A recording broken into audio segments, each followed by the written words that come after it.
Right then, we are live. Yes, that's what it says.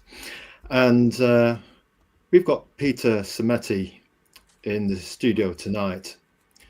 And we're looking forward to having a chat with this quietly, softly spoken indie comic whisperer.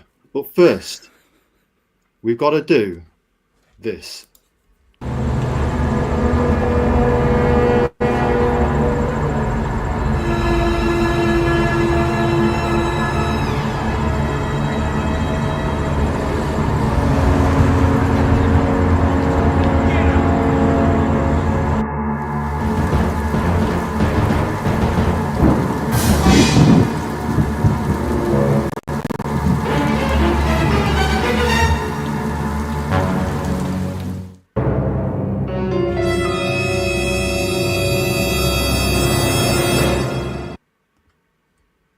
Oh, I love it when it does that. It's nice and dramatic. You got to do it sometimes. You got to be a little bit dramatic in life, especially when you've got honoured guest. You know what I mean? You have to make a bit of an effort, you know. Oh yeah, absolutely. Right, we've set the time. We've got the show trailer done, and do you know what? We're we're just in anticipation of what we're going to do tonight. Um, we're here at the Five Pillars of Storytelling. It's Azrael chatting to Peter Simeti. Long have we watched this one? At the Five Pillars of Storytelling, we're all about the art, the comics, movies, games, and toys. It's all about the storytelling. And with having those five pillars that you can worship at either any one of those, we try to thread through the eye of a needle to link them up. Art goes into comics. Comics can be made into movies. Movies can be made into games, merch. And games can also be made into toys where you can use your imagination. And that's the best storytelling of all. You know, thinks back to when he was playing with Action Man and Kenner Star Wars toys. It's Sunday, the 30th of March, Mother's Day. Happy Mother's Day to all you lovely people out there. Give her a hug and God bless you. Oh, it's Mother's Day in the UK. Yeah, it's Mother's Day here in the UK. And if you still got your mum, we recommend you give her a hug and tell her how much you love her. I'm sure you'll do all that, folks out there. Yeah, it's Mother's Day here in the UK. It's King Cryptid. We'll be talking a lot of it about that. It's 7 p.m. Greenwich Mean Time, London, UK. And we've got the famous Alterna Comics hat and headphones in the chat tonight. Now, we usually do a host introduction. We start off a bit verbose. Then we be very quiet, sit in our hands and do a lot of listening because we prefer to listen rather than talk. Trust me on that one, folks. So hello there. Welcome to the Five Pillars of Storytelling. I'm your host, Azrael. We're live where we talk about art, comics, movies, games, and toys from the past, present, and future. If you're in the future, give us a like, give us a follow, give us a comment, and let us know how we're doing. I'm your host, Azrael, and my secret identity is Kyle Prometheus, storyteller, artist, and promoter of indie comics, indie creators, indie comics, and doing our bit to help grow the indie comics community. A Sisyphean task, to be sure. Although we've got somebody here tonight who's already pushed that boulder with his shoulder quite a few times already. Our style is universal. We can be watched by creative families, creative adults, and creative younglings. And we like to give the tone of the show tone universal tone because we want to reach as many customers, as many people as possible. Yeah. So a certain level of decorum is what we follow. We're trying to aspire to be professional, of course. Our motto is to listen, learn, and share. Got an inspiring quote for you, folks. Comics are an international language. They can cross boundaries and generations. Comics are a bridge between all cultures. Legendary Tezuka. And that famous legend also said something like this, which is very much appropriate for our current guest and for indie comics in general. Now we're living in the age of comics as air. Oh, yes. And now, this is our last bit of verbosity, where he won't say it because he's too humble, but we're going to say it for him. This is a special guest introduction. We do it for all our special guests, and Peter is certainly very special. It's Peter Simeti, and we do a bit of prose for our guests because we want to let them know the impact you're having on your fellow creators. We see, we hear.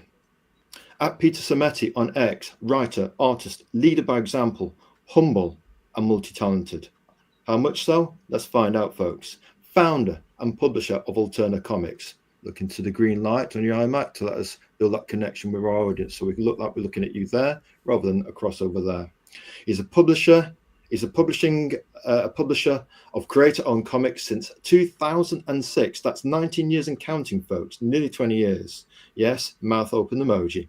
The website has over 300 plus items. I think we read. It does campaigns, pre-orders, new comics, current comics, graphic novels, digital comics. We know because we bought Cryptid one tonight off there, and a few others.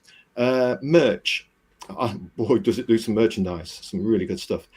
You can buy advertising slots to advertise in this King Cryptid comics. There's rewards, all stars, and more. King Cryptid creator, writer, logo designer, letterer, and editor. Available at kingcryptid.com for the latest campaign. Publisher of Blood Realm, Red Choir, Tinseltown, Unit 44, Trespasser, The Chair, Mr. Crypt and Friends, T-Bird and Thunderthrottle. Got that one. I can't wait to read the rest of it. Actual Roger, Baron Rat, Exilium, and The 12, and a shed load more over the years. And there's an and. Oh, there's an and. He draws sketch cards with prodigious ability. Part man, part myth, and whispering warrior. 'Tis privilege and honor to welcome the Mace Window of indie comics. Peter Simeti looks into that green camera. I don't think I need to say anything else there. You got everything. That's the show over, isn't it? It's the show. That's it. All right. This is the quickest interview I've ever done. Yeah, fantastic. We're certainly locked and loaded on that one. But we like to do that. We send out kind of a Black Ops reconnaissance team because you're powerful with the Force. They had to observe you from a distance, but they just give us feedback and what we need to do to prepare for the show and find out all the juicy information and gossip about our guests. You know, you just have to do a bit of fingerprinting on the internet and see if you can find out about. But we've watched you for a long time, so we know a little about you. And just a screen grab, folks, we took on our Mac of Peter's website, and just the first thing that hits you is, I mean, it's so well put together, and that's just one of the tabs. Each tab is locked and loaded with stuff that excites, that overwhelms your cerebral cortex, and you think, where do I start? And you think, I want to start, but where? And it's enticing, you know. I just had to show that. Look at that. I appreciate it. Thank you. No, it's just, you know, we don't often feature websites, you know, but we thought in your case, it's part of the quiet whispering, leading by example. I think it says a lot about, yeah, you've got the art side of things and the narrative side of things down with your indie comic and King Cryptid, but that just gives the audience a sense of where you're at on the business side, that you should not be underestimated in terms of your business acumen that you've acquired over the years. Now, yes, Azrael, are you going to give Peter a chance to speak? He's the special guest after all. Of course we are. And boy, we're going to let him speak a lot. He's got all that part taken care of. We've got the big 5 questions that we do in the 5 pillars of storytelling, ironically enough. So then, who is Peter Simeti? Storytelling influences, comic journey, business, movies, music. Who is Peter Simeti? Oh boy, you're gonna have to be more specific than that. Can you narrow it down? Well, that's a loaded question, isn't it? Who are we? It's you know, it's something only another human being can attempt to grapple. I sometimes feel that as human beings, we're answering that every day. Yeah, I mean, who am I? I don't know. I don't know sometimes who I am. I know that feeling. I can relate to that. Is that an appropriate answer? I think it's an honest answer. It's how we feel most days. And who I am today, today I'm making art today. I usually draw on Saturdays and Sundays. Monday to Friday is more of administrative business, a publisher, Pete. But on the weekend, I do my art and writing. And this weekend's been an art weekend, just getting commissions done and all of that. As far as a deeper level of who am I guess it depends how long this show is. As long as you want, matey. Well, that's an interesting question, you know. I mean, my storytelling influences as far as comics go, I guess we can just narrow it down to that corner. Uh, I'm influenced by everything, you know. I mean, obviously, there's the creators I've been influenced by, but I think at this point in time, I could pretty much say every single comic creator, whether I enjoyed their work or not, has influenced me. The ones I enjoy, they kind of help me to define the things I like about writing and creating or whatever it may be. And then the ones that I don't, it helps me to kind of steer clear of reflecting that in my own work. Yeah. So, you know, I've learned a lot from all the creators over years, whether they're a favorite or not. As far as the stuff that really influences my stories, though, it's everything and anything. There's life, there's books, there's all kinds of stuff. It's a lot of experiential type stuff that kind of shapes my perspective with things. So, you know, when thinking about creating a story, I always think about characters and things that have happened to individuals, and not just fictional at first, but people in real life. So I'm into a lot of documentaries, biographies, that kind of stuff. And then that always kind of shapes and informs my storytelling and character creation. So over the years, there's been a lot of different things that have kind of inspired me to want to create a story, but being a publisher, you don't really have a whole lot of time to get into that. And I've finally been able to have some time to go down more of that creative path. And so that's where King Cryptids come from. And it's a topic and a character that allows me to kind of cover a lot of different things that I'm interested in. I've always been interested in the paranormal and the unknown and all that kind of stuff. It's just fascinating to me, you know, so that kind of thing really helps to inform the character creation that I do.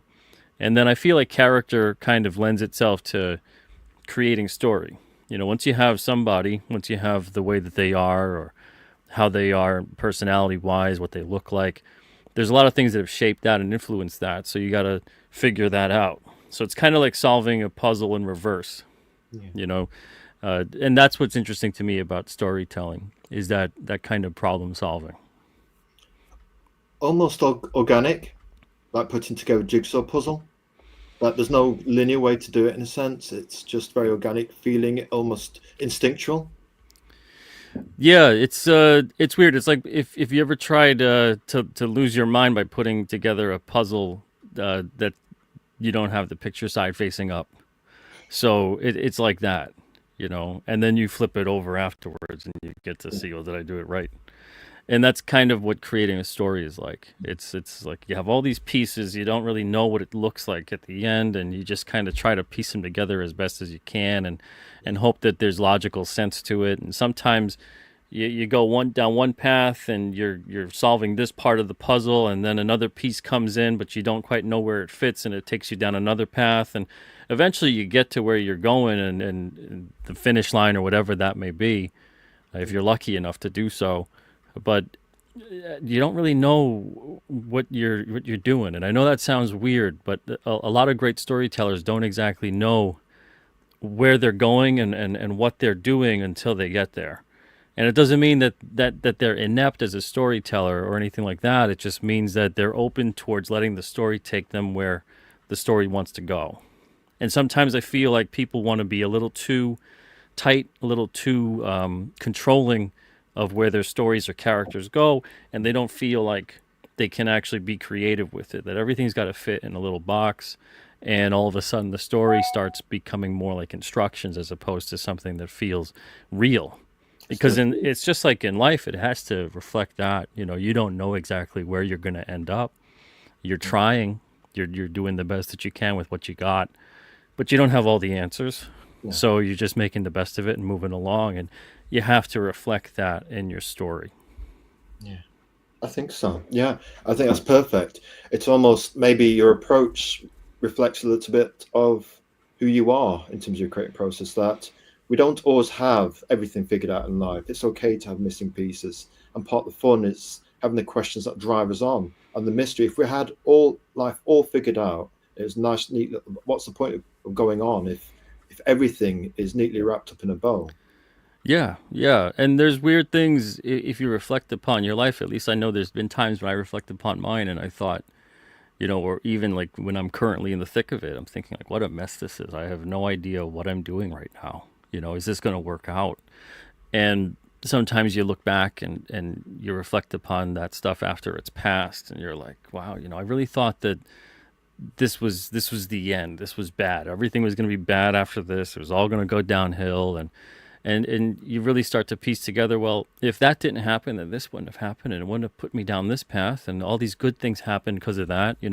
And I think when we're in the thick of it, we don't really have that perspective. I think we're too bogged down by it, and I think that that's really hard to get out of, and it's understandable.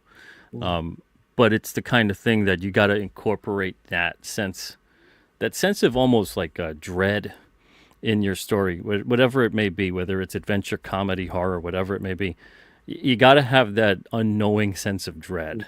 Like the characters, like you might know what's going on for the characters, but the characters shouldn't really know what's going on. So they always have that bit of like an insecurity. They're feeling their way through the world and trying to sort out things, and they think, yes, this is the way forward. This is what I do. And inevitably something is bound to happen that either makes that a failure or it skews them down a different path.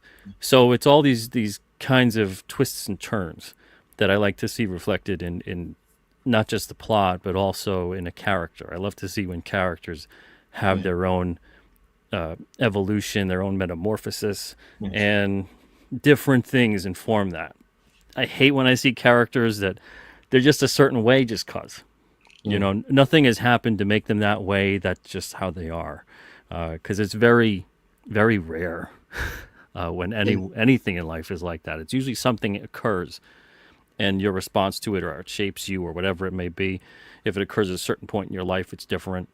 And it has to hit at those moments. And I feel like that's really what makes an interesting character.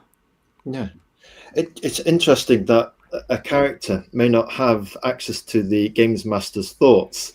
So whatever the games master throws their way, they've got to deal with, and it's consequential. They may be aware of the games master, but they do not know his ambivalent intentions. Have you ever done RPG or role playing? Just out of curiosity.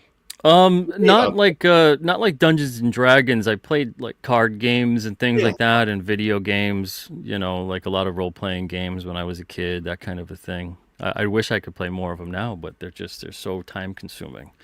So I haven't really played one in a long time, but yeah, they used to be pretty interesting to me when I was a kid. I love the idea of creating and being on this path, and that's what's kind of interesting about those games, is that the illusion of choice and freedom. You only have a certain parameter that you can actually play in. It's not entirely unlimited in terms of what your freedom of movement and choice is like.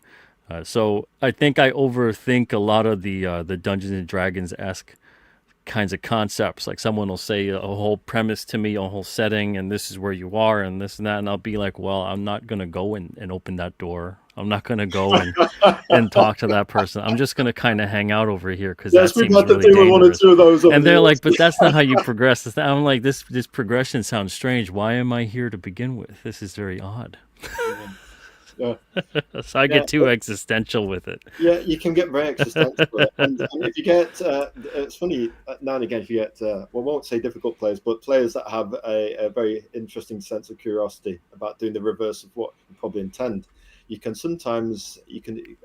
give them the circle or the infinity loop, whereby you think you've got this choice and you made another choice, but it's going to take exactly the same point I wanted, but I'm just giving you a delusion of another choice, but that's when you haven't fully prepared as many outcomes. Yeah.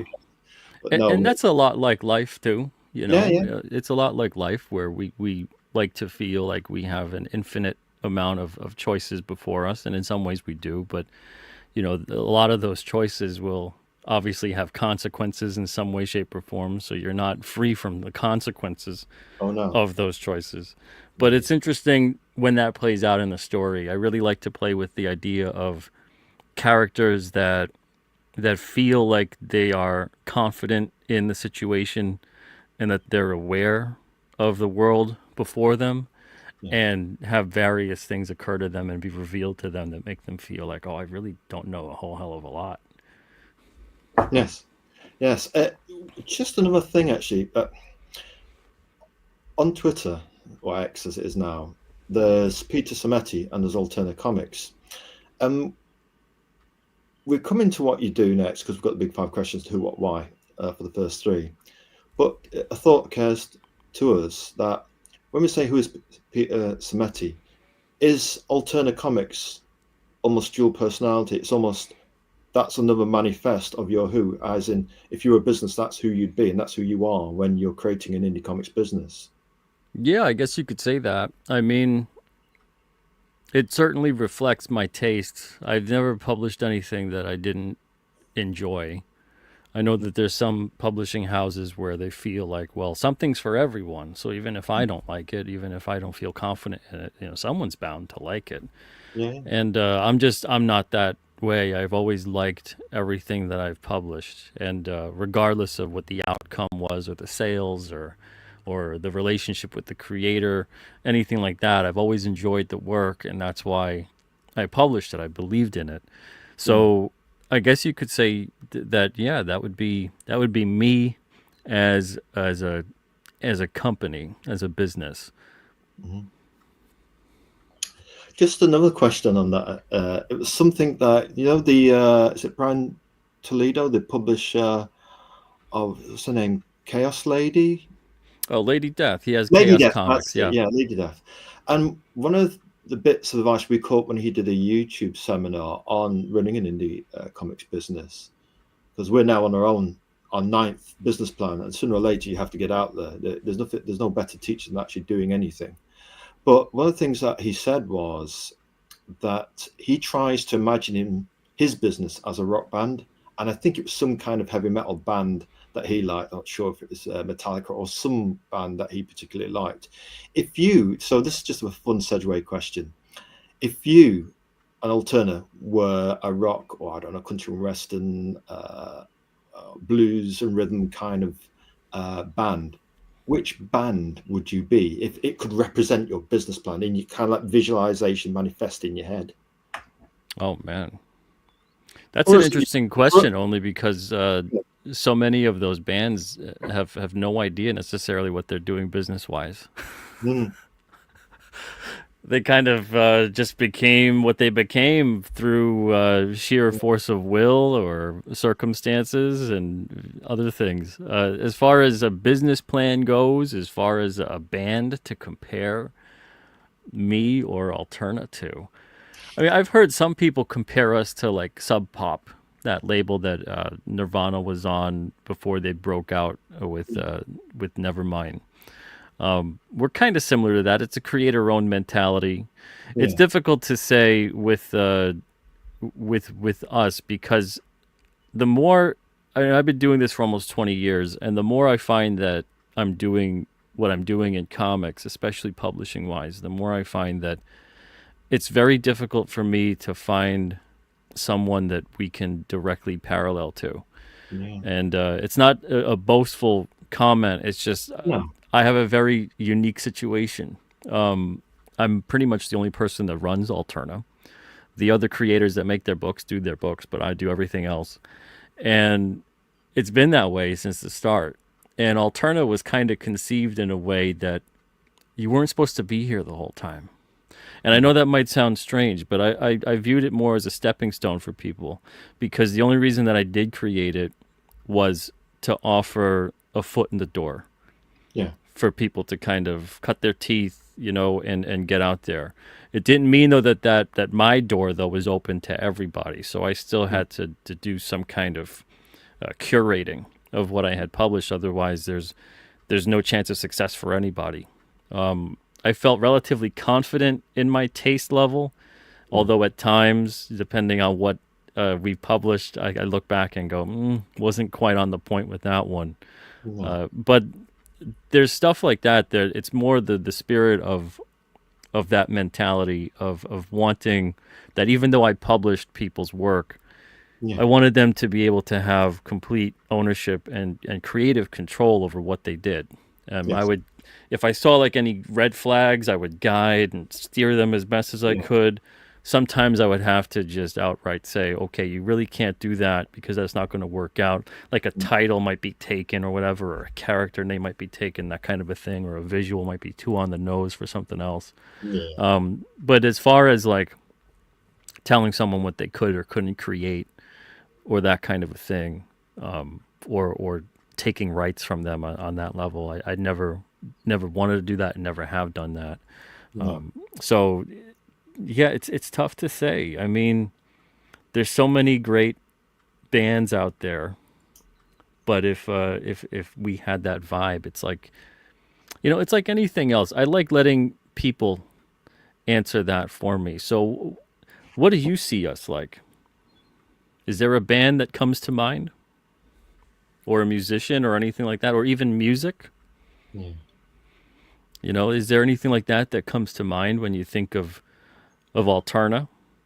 Because that's the thing too, is that with Alterna, it's a little bit easier, I think, for Brian Pulido, because he's got, the books are all contained. Like King Cryptid would be easier for me to find a band or a song or a whatever for King Cryptid than the entirety of Alterna, because we're all so different. Every book at Alterna is like a different universe.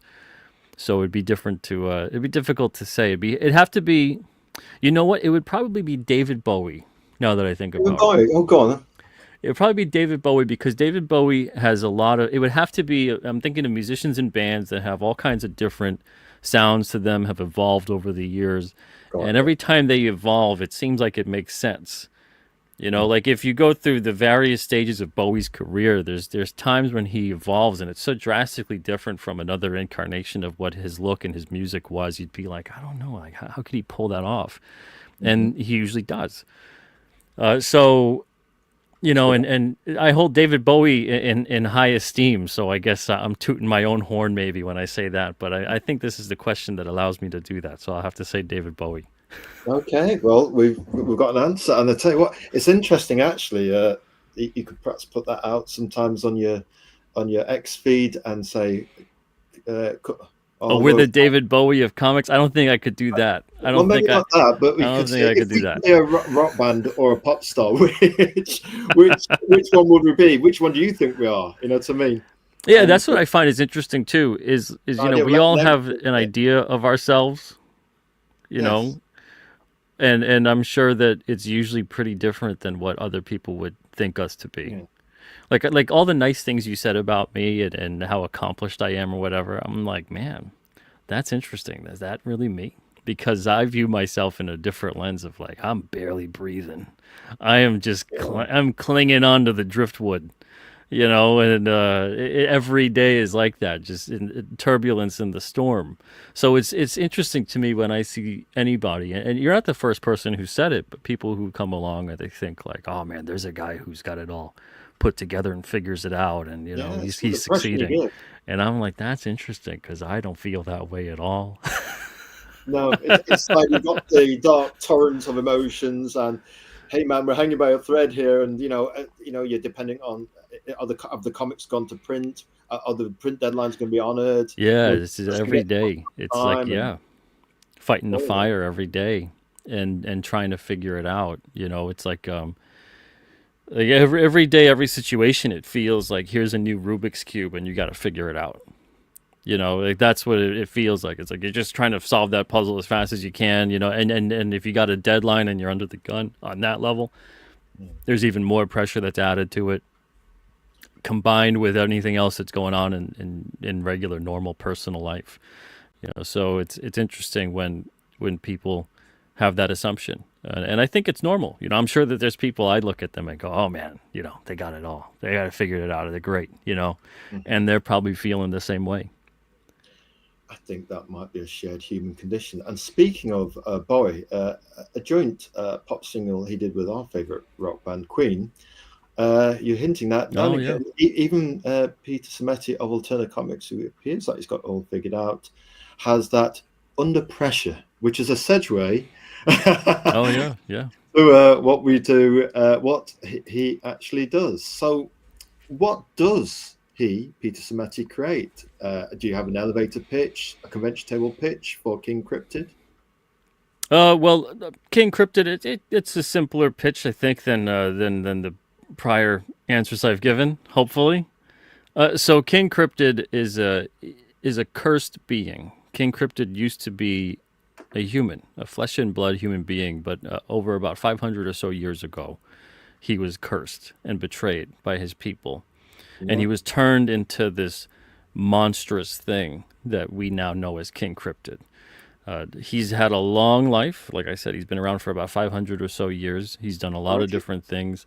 The first 100 or so years of his curse, he was completely under the spell of it, and he was really just in this ravenous, monstrous, killing form. Very feared, lots of legend about him. He's basically this terrifying creature that you wanted to avoid. And he was powerless to stop it. He was aware of all the horrible things. That was part of the curse.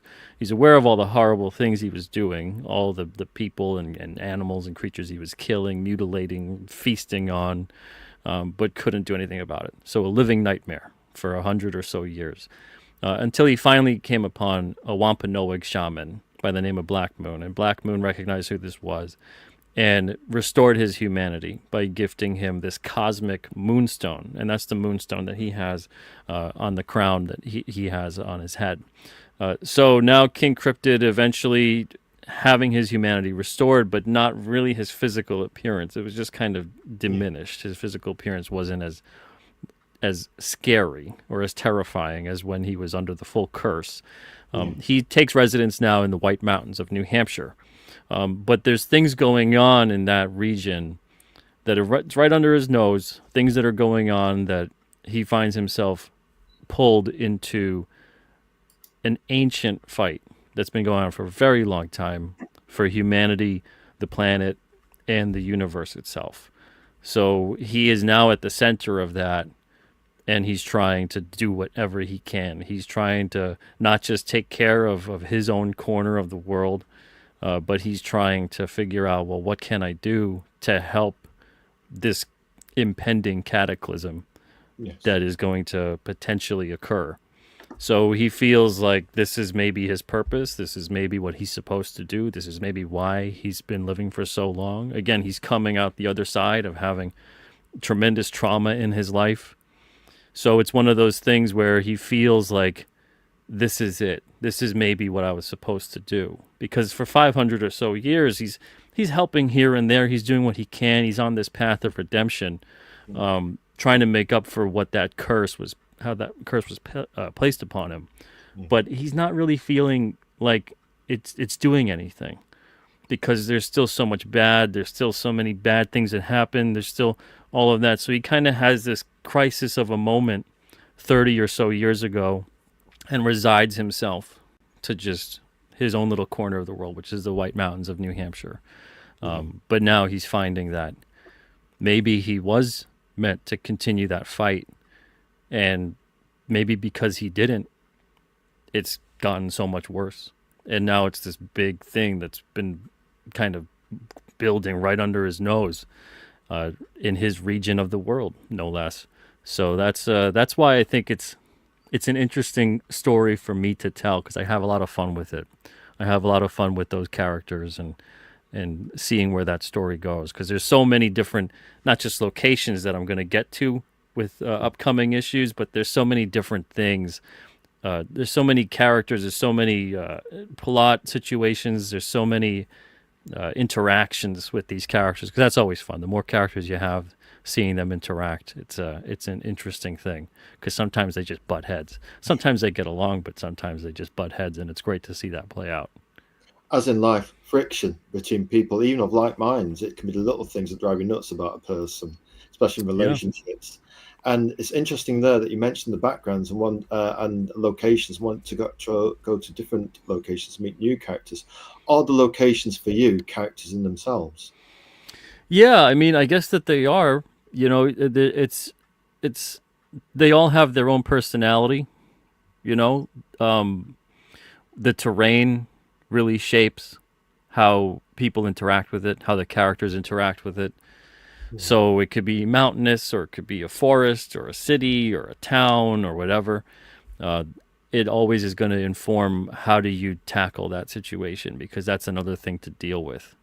And then if you throw weather in the mix, we have really interestingly weird weather sometimes in the New England region, especially in the mountainous areas. If you throw that in the mix, that adds another factor of something to deal with. So it is interesting. They always, and I think that's always been the case too, where cities and areas, locations, they have a vibe, they have an energy, they have their own personality.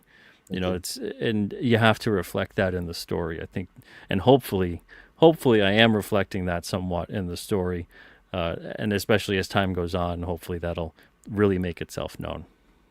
And I suppose you're writing, is it Stephen King? He sets all his stories, is it in Maine? And that all his books are kind of like offshoots of, perhaps he's writing about what he knows. Is that kind of what you're doing? You're writing about what you know, because you're in an interesting place with mountains and backdrops, almost the place between, with somebody like King Cryptid, the twilight between civilization of a city and of mountains and mystiques. I mean, once you turn off the street lamps and go towards mountains, then things get ancient real quick. Yeah, it's similar but different. With Stephen King, he has a fictionalized town generally that he tends to put things in. King Cryptid is basically our world. It's our world, but with these beings in it, and maybe that is our world. Who knows? But it's our world. It's our locations. There's no fictionalized towns. There may be some fictionalized locations in terms of like corporations and buildings and that kind of stuff, of course. But there isn't like a made-up town. There isn't a Gotham City. There isn't a Derry. There's a Derry, New Hampshire, but not a Derry, Maine. And that's where Stephen King puts a lot of his stuff, is in Derry, Maine. Yeah. But I find that it's a nice location, not just because I'm inspired by it, but because, there is a wide breadth of existence and life here. And there's a lot of comics about cities. There's a lot of comics about superheroes and cities and all that stuff, and there's not a whole hell of a lot in the wilderness.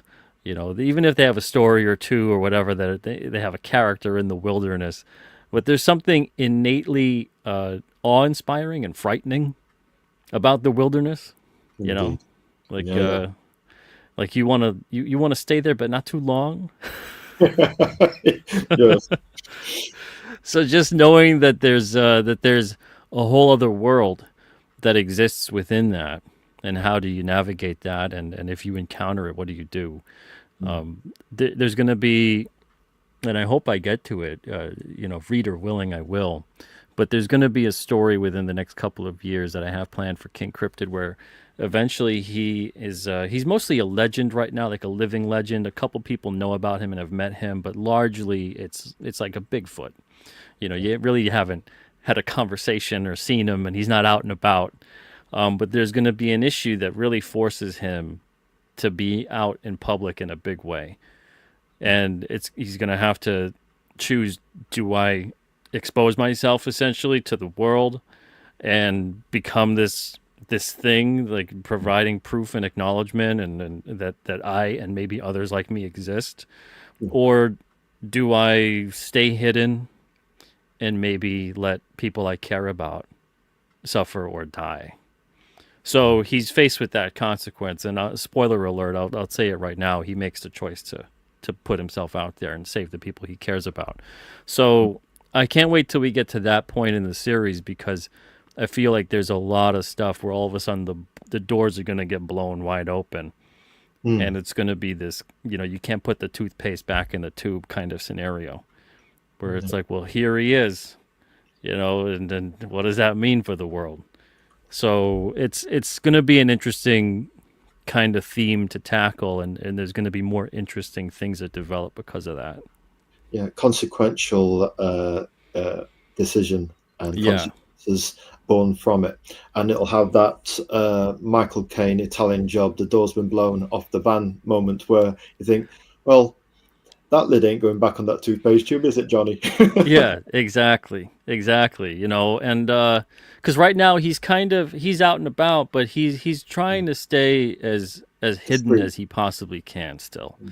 And he's not certain 100% yet about the things that are going on. He knows that it's not good, and he knows that it's probably been going on for longer than I realize. So to see him transcend that, come to grips with it, and then realize that, it doesn't really matter if I stay hidden or not.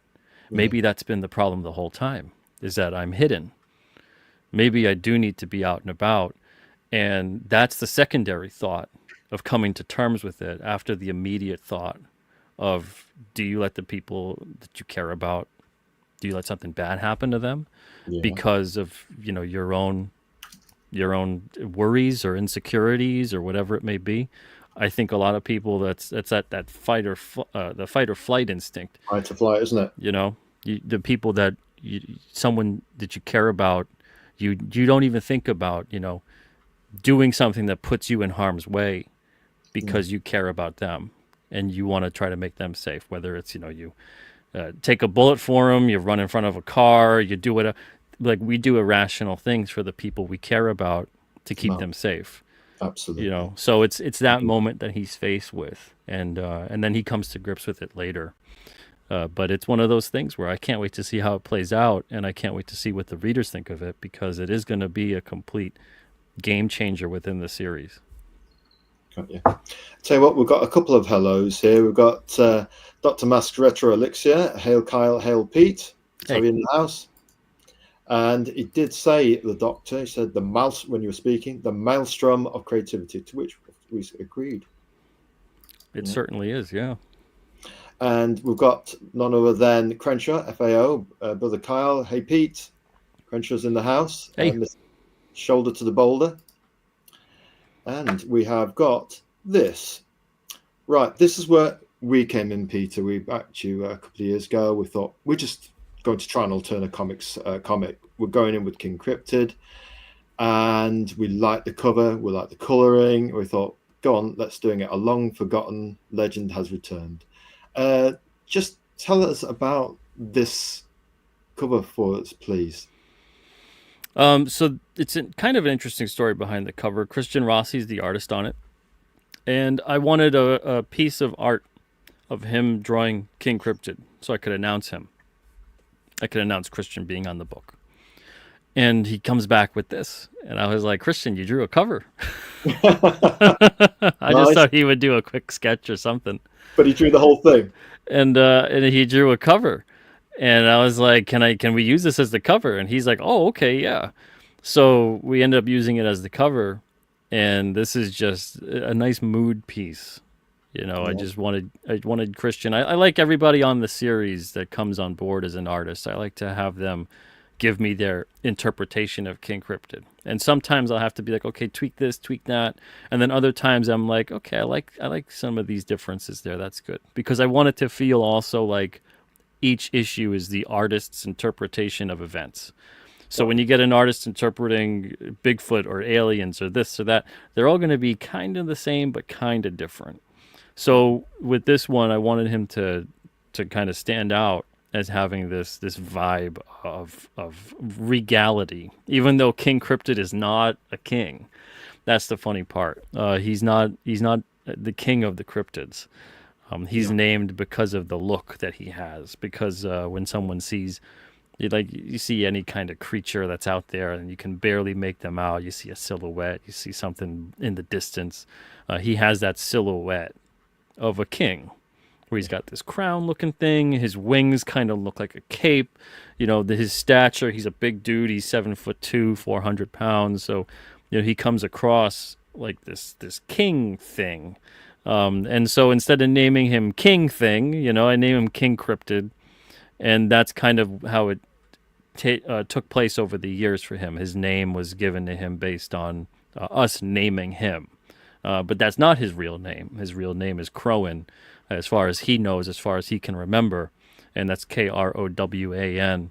And that's one of the only things he can really remember about his life as a human being. He can't remember a whole lot. The curse has kind of manipulated things about his memory. The only other thing he can remember gets revealed in issue 5. We see that he must have at some point in time had a child and either a wife, a lover, someone he was close to that he lost a long time ago. So those are the only things we really can gather from him about his humanity. But King Cryptid, this looked like a good debut to make this iconic image, and Christian did a great job without even really trying, which is a testament to his talent. Well, it's funny you should say that, Peter. Dr. Masks has got his own comment. Christian is amazing.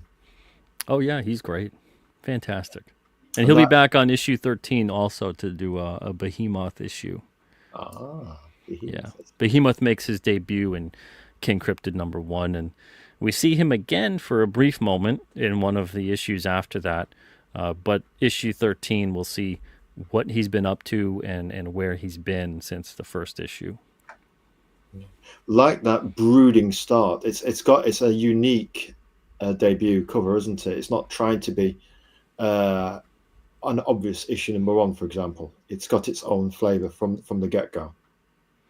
Yeah, and that's what I really liked about the image. You know, I don't know exactly what specifically inspired or informed Christian's creativity on the piece, but I think he did a great job with creating a mood with it, and then also kind of putting this kind of vibe and personality across in King Cryptid, where he doesn't look like he's good or bad, or you kind of don't know what to make of him, and he's sitting on like some kind of makeshift throne in the middle of the forest on top of a pile of creepy looking skulls of different kinds of creatures.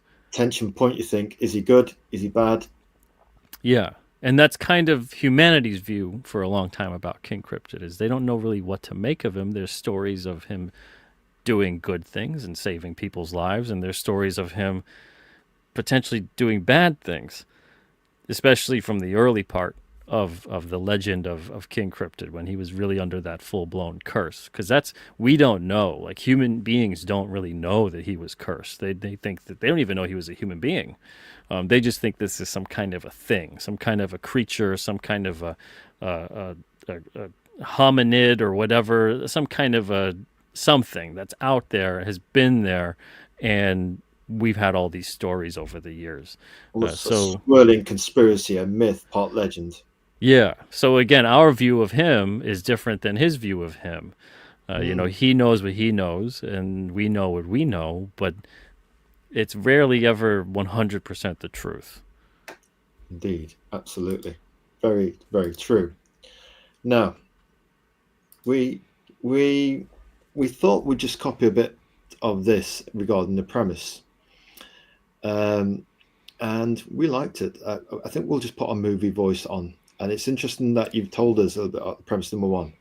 So we could just say, in a world, can't do that. In a world of unknown creatures, King Cryptid stands alone. The man once known as Crowan has spent centuries seeking redemption from a curse that has transformed him into the creature known as King Cryptid. Finding solace in the White Mountains of New Hampshire, his peaceful isolation comes to an end when he discovers an ancient fight for humanity, the planet, and the very universe itself. Series type is ongoing episodic series, age rating 12+.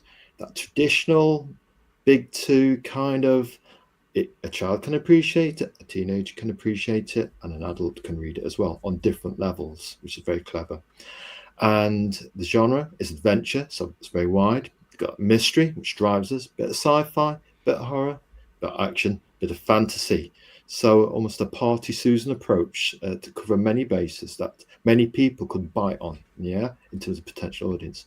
And this one really struck us, and we get into what Alterna Comics are all about. Size and format. Standard comic book size, yes, we love that. We know it and love it over the years from the newsstands. It's got a stapled spine. But this is where it gets us here, right in the old bat symbol, just near the heart, yeah? Paper stocks, 10 to 13, glossy cover. But here it is, the Gordian knot, the sword of Damocles right here. Newsprint interior. Don't you just want to love it? And even if you buy digital, it's scanned just like that over the pages. Just tell us about that point, Peter. The newsprint, to me, newsprint and comics are so synonymous. All my favorite comics are on newsprint, and searching for a newsprint printer was something that I was doing for years. I didn't find one until like 2015, 2016, and it was only because a guy by the name of Randall Bishop, he had pointed me down the right path, and he said that no, you don't want to go looking at an offset printer. You want to look for a web press printer. So because offset, it's too thin of a stock to actually survive the offset printing process. It gets chewed up at paper jam city. So with a web press, they're able to have these really thin sheets of paper, and they kind of just fly along on a web. It's a very interesting looking, gigantic piece of machinery. But because of that, also, you got to do a large amount of printings. So we're right now, and it's kind of harrowing for me because we're straddling the line of just starting to fall underneath where the minimum is required to do web press printing. So I'm really trying to find a way and see where we could continue that going, because we've been doing this for about 2016. So about, let's see, we put 2017, we put these out there. So it was that's 8 years. So we've been doing newsprint comics for 8 years. And before that, it was predominantly graphic novels, not single issues. Yeah. And then somewhere around, I think maybe 3 or 4 years ago, something like that, I started doing the digital. The digital comics reflected that newsprint quality. Yeah. So it's not that garish, really bright white on the digital. It's a nice off-white textured kind of. You see what would be uniquely reflected upon in the newsprint single issues. So I really hope we could always have newsprint interiors, but sometimes it's not up to me, it's up to the comic book gods. And I'm learning to kind of trust them over the years. There's been times, you ever think about that? I'm going to go on a little tangent. There's been times where there's things that happen in life and you feel like, no, this must happen. This is adversity that I have to overcome. I have to do this. I have to do this. But it feels like the universe keeps telling you you're not supposed to do that. And it's not about like giving up on a dream or doing whatever. It's about saying that, okay, this door is locked. Instead of saying that if I just jiggle it enough, it'll open. Is it serendipity? You get the same signs either for or against them again and again. You think a thousand signs are telling me it's got to be this. Let's go for it. What am I waiting for? Or it's the other thing was saying, obviously not meant to be. Yeah, and exactly. And there's been times where I look back and I'm like, I should have listened. The universe was telling me, don't do this, don't do this. It's too difficult. There's too many problems here that are coming up that shouldn't be coming up. It shouldn't be this difficult. It should be difficult, but it shouldn't be this difficult. But it feels like, well, when I overcome them, because I know I can, then it'll be even better. That'll be worth it even more. Yeah. And rarely when I look back, has that ever been the case? Now, it's not to say that doing difficult things isn't worthwhile, but there's always things that seem like, anything that happens, you have all this adversity and all these obstacles before you, you can overcome them, sure. Yeah. But should you really, when it feels and it seems like every single thing is saying, don't do that. Don't do that. And you're like, well, why not? Why not? Why not do that? And it's like, well, this isn't the way. The universe is trying to nudge you along and say, not this way. You can still probably do what you want to do, but this isn't the way to do it. And so I look back and there's been different things, whether it was making a movie or whether it was a certain book that was signed or whether it was whatever, where I didn't follow my intuition or I didn't listen to the signs. I ignored some of that stuff. I persevered, kept my head down, kept thinking, okay, if I just keep at it, it'll be good. And instead what I should have done is say, it's obviously this isn't working out for a reason. There's too many things here that are going askew. I still want to do this thing and figure out what that is, because if you look at it in its specificity and say, I want to do this thing, you're going to become so obsessed by it. And then I would become obsessed by getting that specific objective accomplished that instead I have to think, well, what's the actual thing? Is it telling this story? Is it making this whatever creation? If that's the thing that's important, instead of doing it that specific way, maybe there's another way around. So there's so many different times where I'm looking at it and I'm thinking, well, I don't want to quit. I don't want to give up. But it's not about quitting or giving up. It's about realizing that you're going to put yourself in a worse position to keep on pursuing this thing that obviously shouldn't be pursued in that way than it is to just kind of step to the side and try another door. Don't just keep going, well, this one's locked. I know it's going to open, though. I just got to, this next turn's going to do it. You're not going to get the dynamite for the van doors. You're not going to do that, or get the sledgehammer or the chainsaw. You think, no, we can just go to the next door. It might just be slightly better. Exactly. Easier. Yeah. And over the past almost 20 years of doing this, especially, has really taught me that.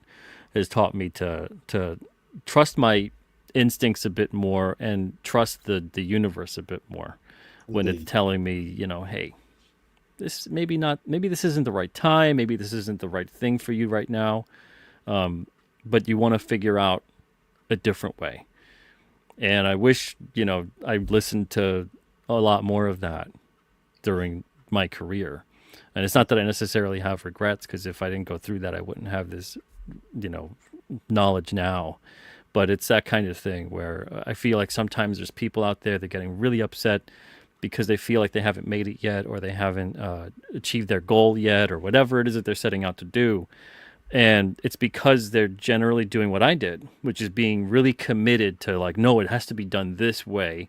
And if it's not done this way, then I didn't do it right, or I gave up, or whatever it is. And it's not about that. It's about taking that other path that is there, but you're so blind to it because you're so committed to going to that, doing that one thing that you had your mind and your heart set on. You don't realize that you're setting up barriers to yourself and your potential audience as well, which could be enjoying your work sooner, Yeah, exactly. So when people are out there and they're being adapting, which is so important, when they're being flexible to go, okay, well, my important thing here is getting my story out, or doing this thing on a bigger level. It's not about necessarily if it's in distribution, if a big publisher has it, if this and that, whatever. It's not about that. It's about, well, can I still make the thing I want to make? And that should be the thing that guides you, as opposed to the little kind of extras that at the end of the day don't really matter a whole hell of a lot.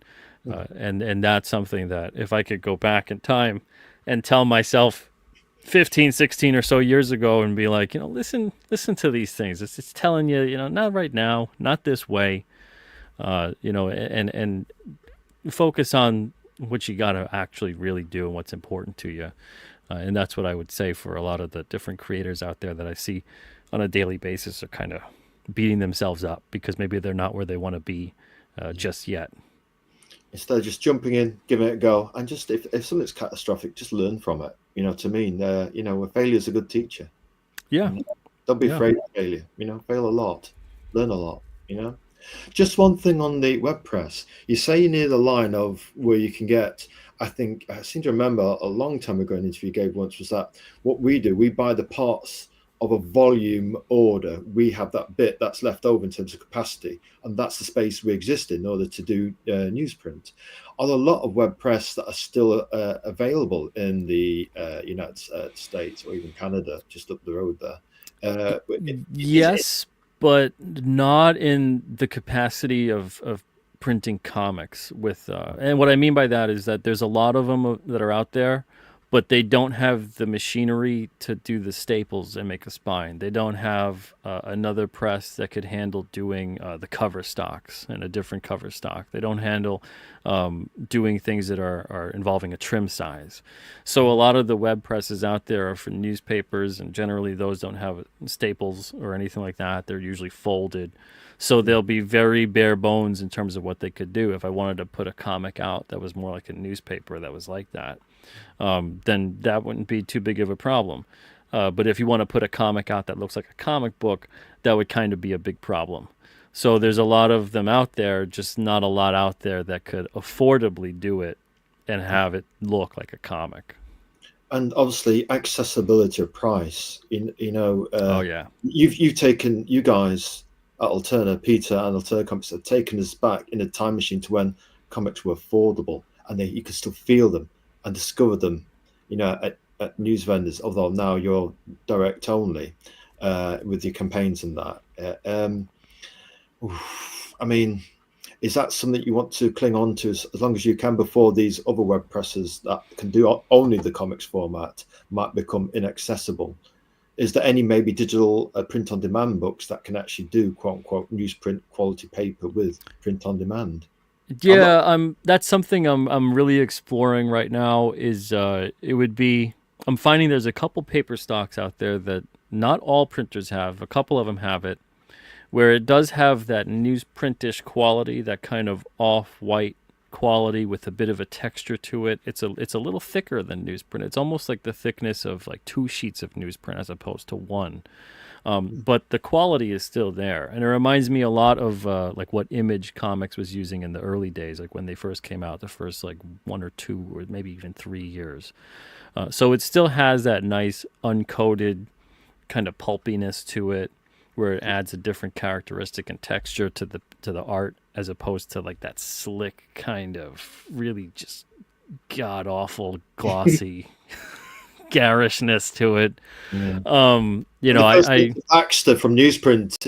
yeah, very similar to the Baxter yellow. paper, the Mando paper, that kind of a Mando thing. paper, yeah. But it's something where I'm finding a couple printers have access to that it could still remain relatively affordable. It's still not as cheap as newsprint. Newsprint's always going to be the cheapest option. Yeah. But it'll be something that we could still sidestep to. And even if we had to raise the cover price $1 or $2, people are always telling me anyway that I should raise the prices. I'm always like, really? Raise the, like, that's always odd. And I know they care about, they want us to make more money and that kind of a thing. But it's, if we can sell them for $2 or $3 or whatever it is, I'm going to put it at that. But if we can't, if we have to sell it at 4 or 5, then I'll have to make it at that. So it's one of those things where I have to really consider, but I want it to still look, yeah, and I want it to still look the way that we really want it to look. I want it to still have that vibe and that feel, that warmth tone, the warm tone that is brought about by newsprint type paper stock. Yeah. So to you, it's very holistic. It's the accessibility of the price, the feel of newsprint, the look of it, that almost harking back to the Bronze era. It's experience. When you're reading, whether it's digital or print, it's about the experience. And that's a big part of it, is how these things feel, how the light hits them, how does that make the art look. With newsprint, I mean, it's the smell, so it's a very... I thought I was the only guy in the universe that did the sniffing comics thing. Right? Yeah. You keep them in the little bag and board for like 10, 20 years, and then you take it out one day and you're like, oh, it's aged like a fine cheese. It's that Homer Simpson and Donuts moment. Oh, baby. Yeah, and it's just it's such a weird thing that it's about the whole sensory experience. It's not just about unfortunately or fortunately, it's not just about the book or the story or whatever.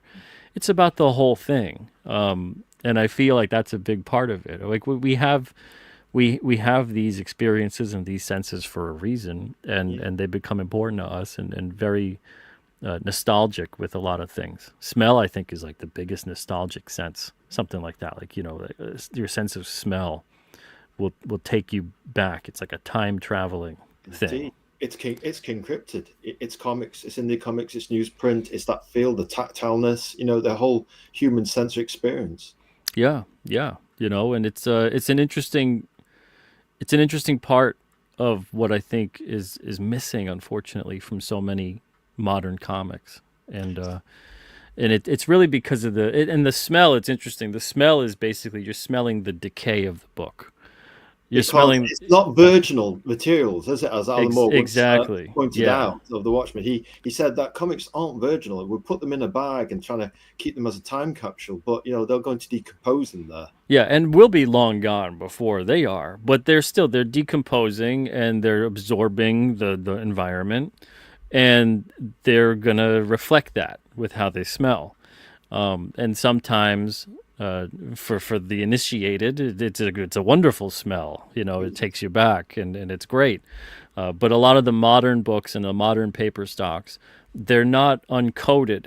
They're these coated paper stocks, so they don't absorb the environment as much as they do. Even though those still aren't going to be around for forever, they decay in a different way. They smell in a different way.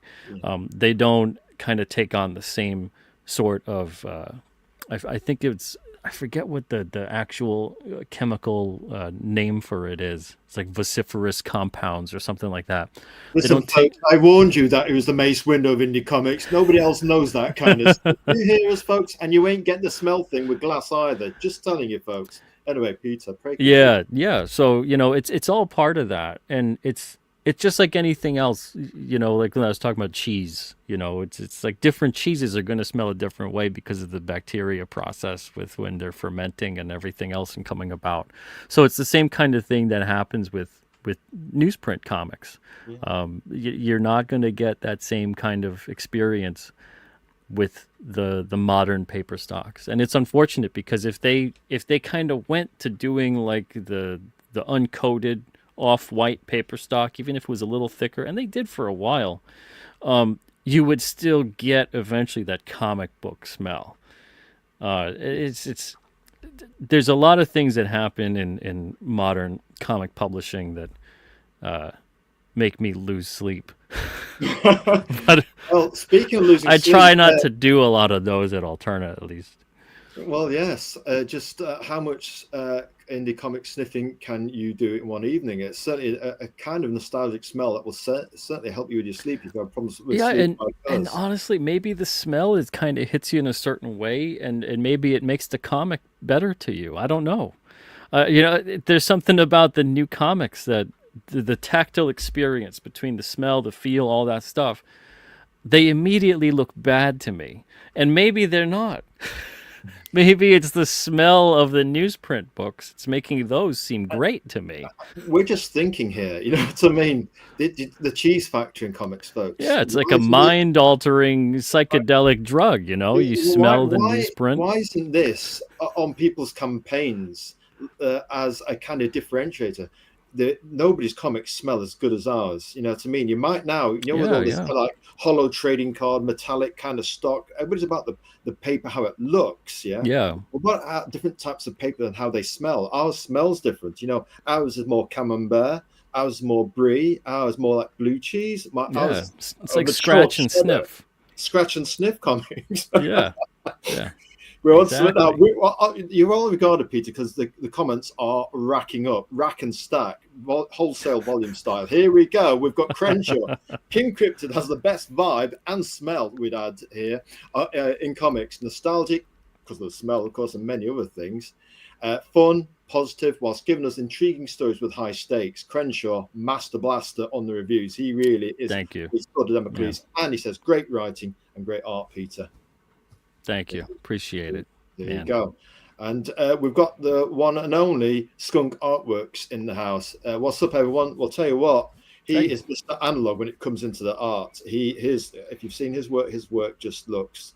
He is Mr. Illustrator. Illustrating children's books with a splash, with the line. Yeah. Optional. And I've seen some of his stuff on Twitter. It's nice. Very nice. And we like the way when he takes a picture, it always looks like a traditional analog working environment. There's pens, there's paint. You can almost, funnily enough, say it, you can almost smell it. It's great. I don't like the sterile environment of digital art. Even though some people are really good at it, I personally, it's not for me. I like the traditional, to work traditionally. Well, yeah, working on glass. I mean, it's ice skating compared to, you'll take my... Jack Kirby Stabler from my cold, dead hands, is what I'd like to say. I do have a Mac, you know what I mean? Hey, John's Longbox is in the house tonight. How's it going? Hey, John. Voice crack there for a second. And we got here? There's another comment he made. He's got a comment for you. I might have known John would have a question for you. Here you go. When is the Alterna variant of the Patriarch coming out? Oh, John, unfortunately, never.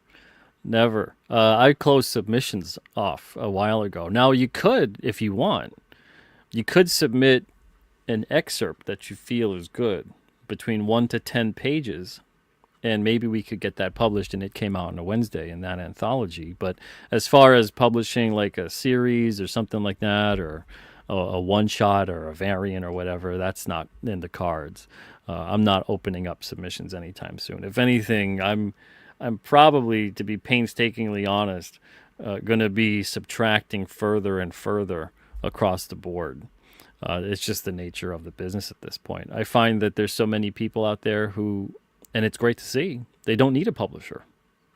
So it leaves more time for me to create. So it's, don't, I'm not trying to play like the violin here for my sad story as a publisher. I got into comics to make comics. But I'm finding that there's more and more tools available to people like yourself, with successful campaigns, and you can do it, all these different things. I didn't need a publisher. I just did it, so I'm the last person that's going to try to convince you that you need one. But it's one of those things where, I'm really, it's a different phase of my career. It's I'm not opening up submissions again, but we still do have submissions for It Came Out on a Wednesday. So yeah, if you got a 1 to 10 pager that you think would work well, it has a nice feel to it, doesn't just leave the person in the middle of the story, and submit that to the anthology. And in addition, John, there's a potential business kind of arrangement here where at least you can get your comic, 10 pages of the Patriarch, in a traditional format in terms of an anthology, and I think you like anthology because the Patriarch, with its current issue, coming up issue 2, I think the last issue, it's got the main story, then a backup. So, you're almost heading in that anthology direction yourself if you submit those to Peter. There's got to be a good at least 10 pages or so that he's got in there that could be ported over really well for the anthology. And he's also got another business proposition for you, Peter. Believe it or not. Peter, let's make comics smell fragrance. A couple of years ago, I was trying to figure out, because there's a couple of air freshener companies out there that have all kinds of different scents, and you can combine them and this and that. And I was trying to figure out a way to make an air freshener based off of it and produce them so that it's the cover art of the comics, and then have it with this comic book type scent.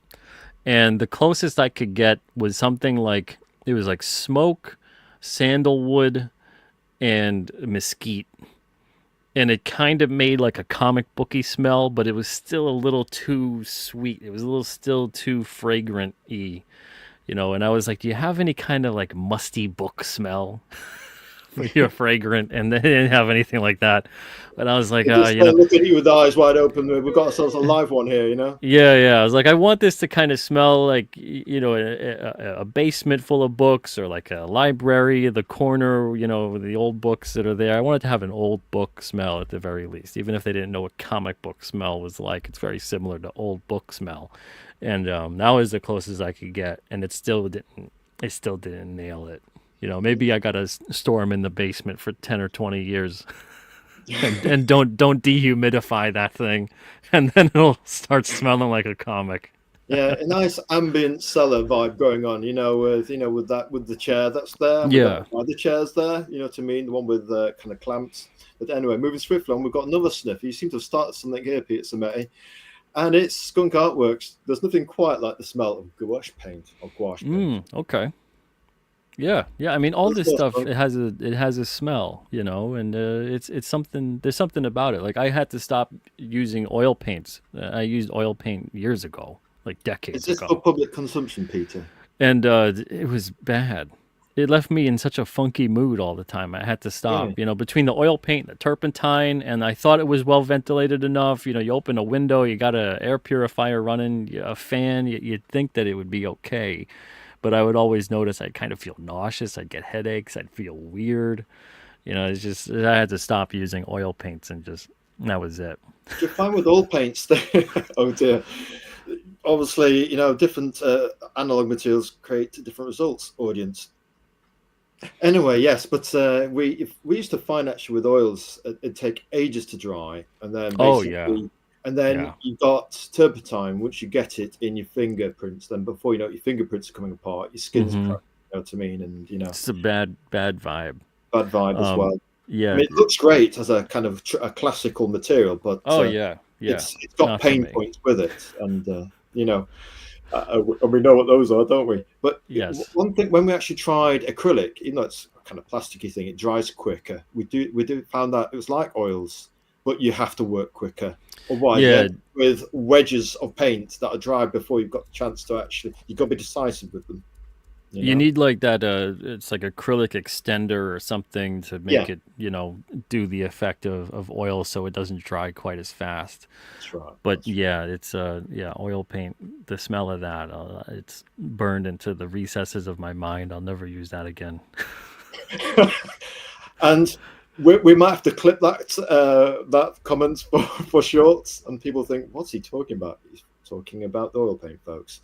Right, here we go. John's long box. I know, I'm just teasing you, but hey, if you can get the 10-page one in, if you want to have a little feel of that anthology newsprint flavor, you can put perhaps a Yeah. nice 10-page patriarch his way, give him a nice chunk of the patriarch. At least you can have that partial victory. Yeah, It's that definitely. people can communicate in indie comics and create business relationships over Star Trek technology like this through a chat. So take advantage of it. It's another way of getting the patriarch out there.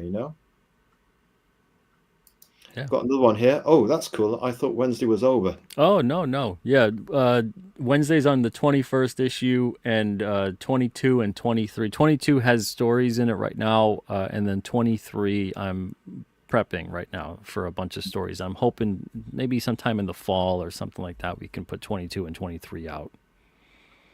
Got another question for you coming up. Just the one thing that's fresh in my head, it was that we noticed back in the early days of Alterna Comics when you started out, there's a lot of controversy because whenever you get somebody out that's going up against the big two, Image copped a bit of heat, Valiant probably copped a bit of heat. I don't remember that so much, but I suppose Image maybe seemed more threatening to the big two than Valiant. Did you cop a bit of heat? I saw it in the beginning. We don't really do drama. That's not where we're thinking about the fact that you had a lot of titles out initially that might be threatened to publish, but you seem to have a lot, and now you seem to be stepping back from that, not in a negative way, but in a kind of the technology Yeah. is out there now, so you've kind of gone from big to medium, and you perhaps just a handful of people you really connected with, like is it Bloods? And we back this one. We should know the name of it. We're back King Cryptid. Is it Blood? What's it called? Blood Realm? Blood Realm, and there's another one we got was the T-Bird, T-Thunderbird, what it's called? T-Bird and Throttle, yeah. Bird and Throttle, that's it. And yeah, I mean, it's just more manageable that way, and you've now come to the point where, hang on a minute, I set up this so I can actually create myself, actually. Yeah.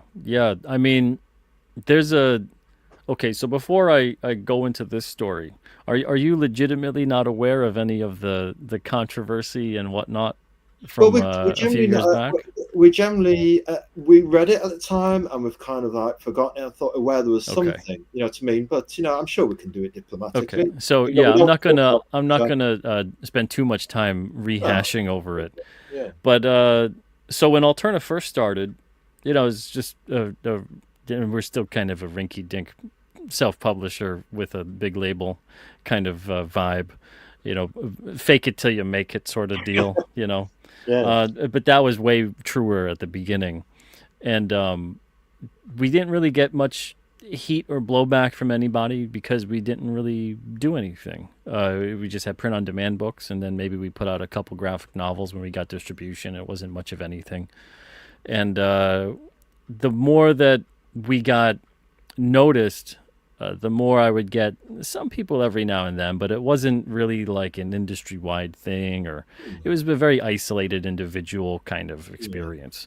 But then when we put the newsprint comics out, it was like all of a sudden the industry knew we existed. And I think between being creator-owned and it was on newsprint, which they said really couldn't be done anymore, let alone have it look good, and then it was for like $1.50 a book is what we came out with in 2017. I think it got a lot of people to kind of take notice. And the worst thing that I did was in 2018, I had announced that 2017 was our best year ever, off the back of $1.50 comics.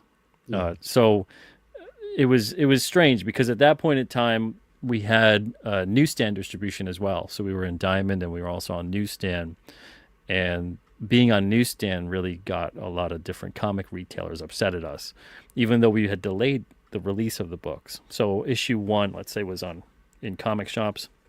Let's say it was in March, and then issue 2 in May would be in comic shops, but issue 1 in May would be in newsstand.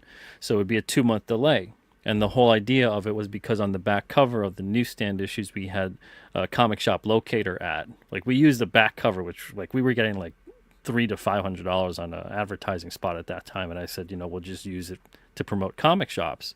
Yeah. And I said, it was a big stop sign that said stop, head over to the comic shop locator and find a local comic shop near you to get the next issue.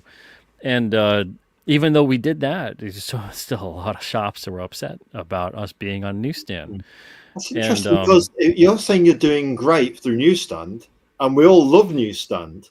And the more people you have on newsstand will eventually go to a comic shop and back them anyway. Exactly, yeah. And that was the point, was to really get the newsstand customer who wasn't aware or going into a comic shop anymore, that even if they only picked the comic up and saw the back cover or the whatever, and they just go, oh, there's a comic shop locator? There might be a comic shop by me? So they didn't even really need to buy the comic to just even see like the ad. Yeah.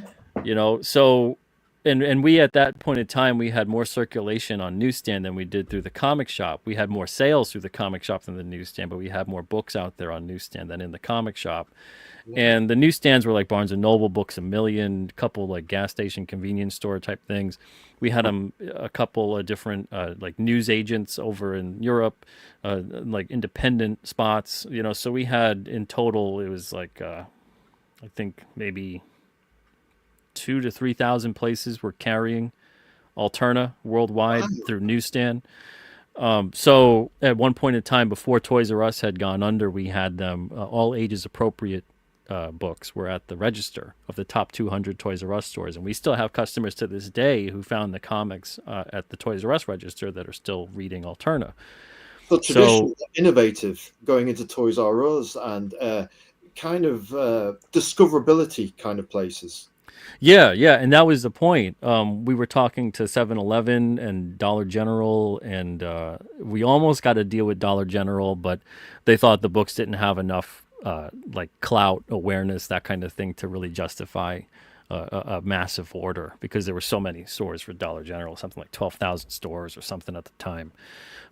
So just even doing things like that, it was an interesting road to take, because a lot of the salespeople I was hearing from, especially Toys R Us, had said that they were really trying to get in something that they thought would be good with these other publishers, and they could only get in certain books, and they didn't really feel comfortable with having them at the register, and they didn't know how they would do, because a lot of the books were kind of not on the track that they used to be. So just talking to Toys R Us sales reps and having them say that to us about books that were from much bigger publishers, I thought, this industry, what is going on here? But it was interesting to see. So the comic shops didn't like the fact that we were not just in comic shops. I'd say maybe 3 or 4 dozen of them had blacklisted us, and outright even would tell me on Facebook. At the time, I had a Facebook account. I don't anymore. I haven't had one for years. But at the time, I would say, like, I don't understand. You guys don't carry anything that's sold anywhere else? Like, there's a lot of these things that you carry in your store that you can get them on Amazon, you can get them at Target or Walmart or this or that,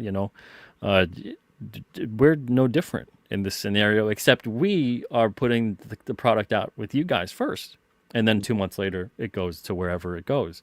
So they had exclusive access to So they had, that first exclusive access for 2 months. And then, and then I was like, and then on top of it, we're putting an ad in the books on the back cover that directs people to hopefully go to you. Ad. And then, yeah, and hopefully they discover you. They go into the store and they go, oh, wow, look at all of this. I had no idea.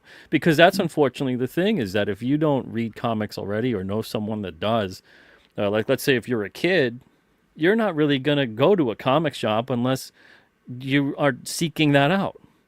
So if you don't see this stuff out and about, even if you're a kid and you see, I don't know, like Pokemon cards or whatever out and about, you'll pick them up where you pick them up. You're never going to have that thought of there's a store that has a lot of this.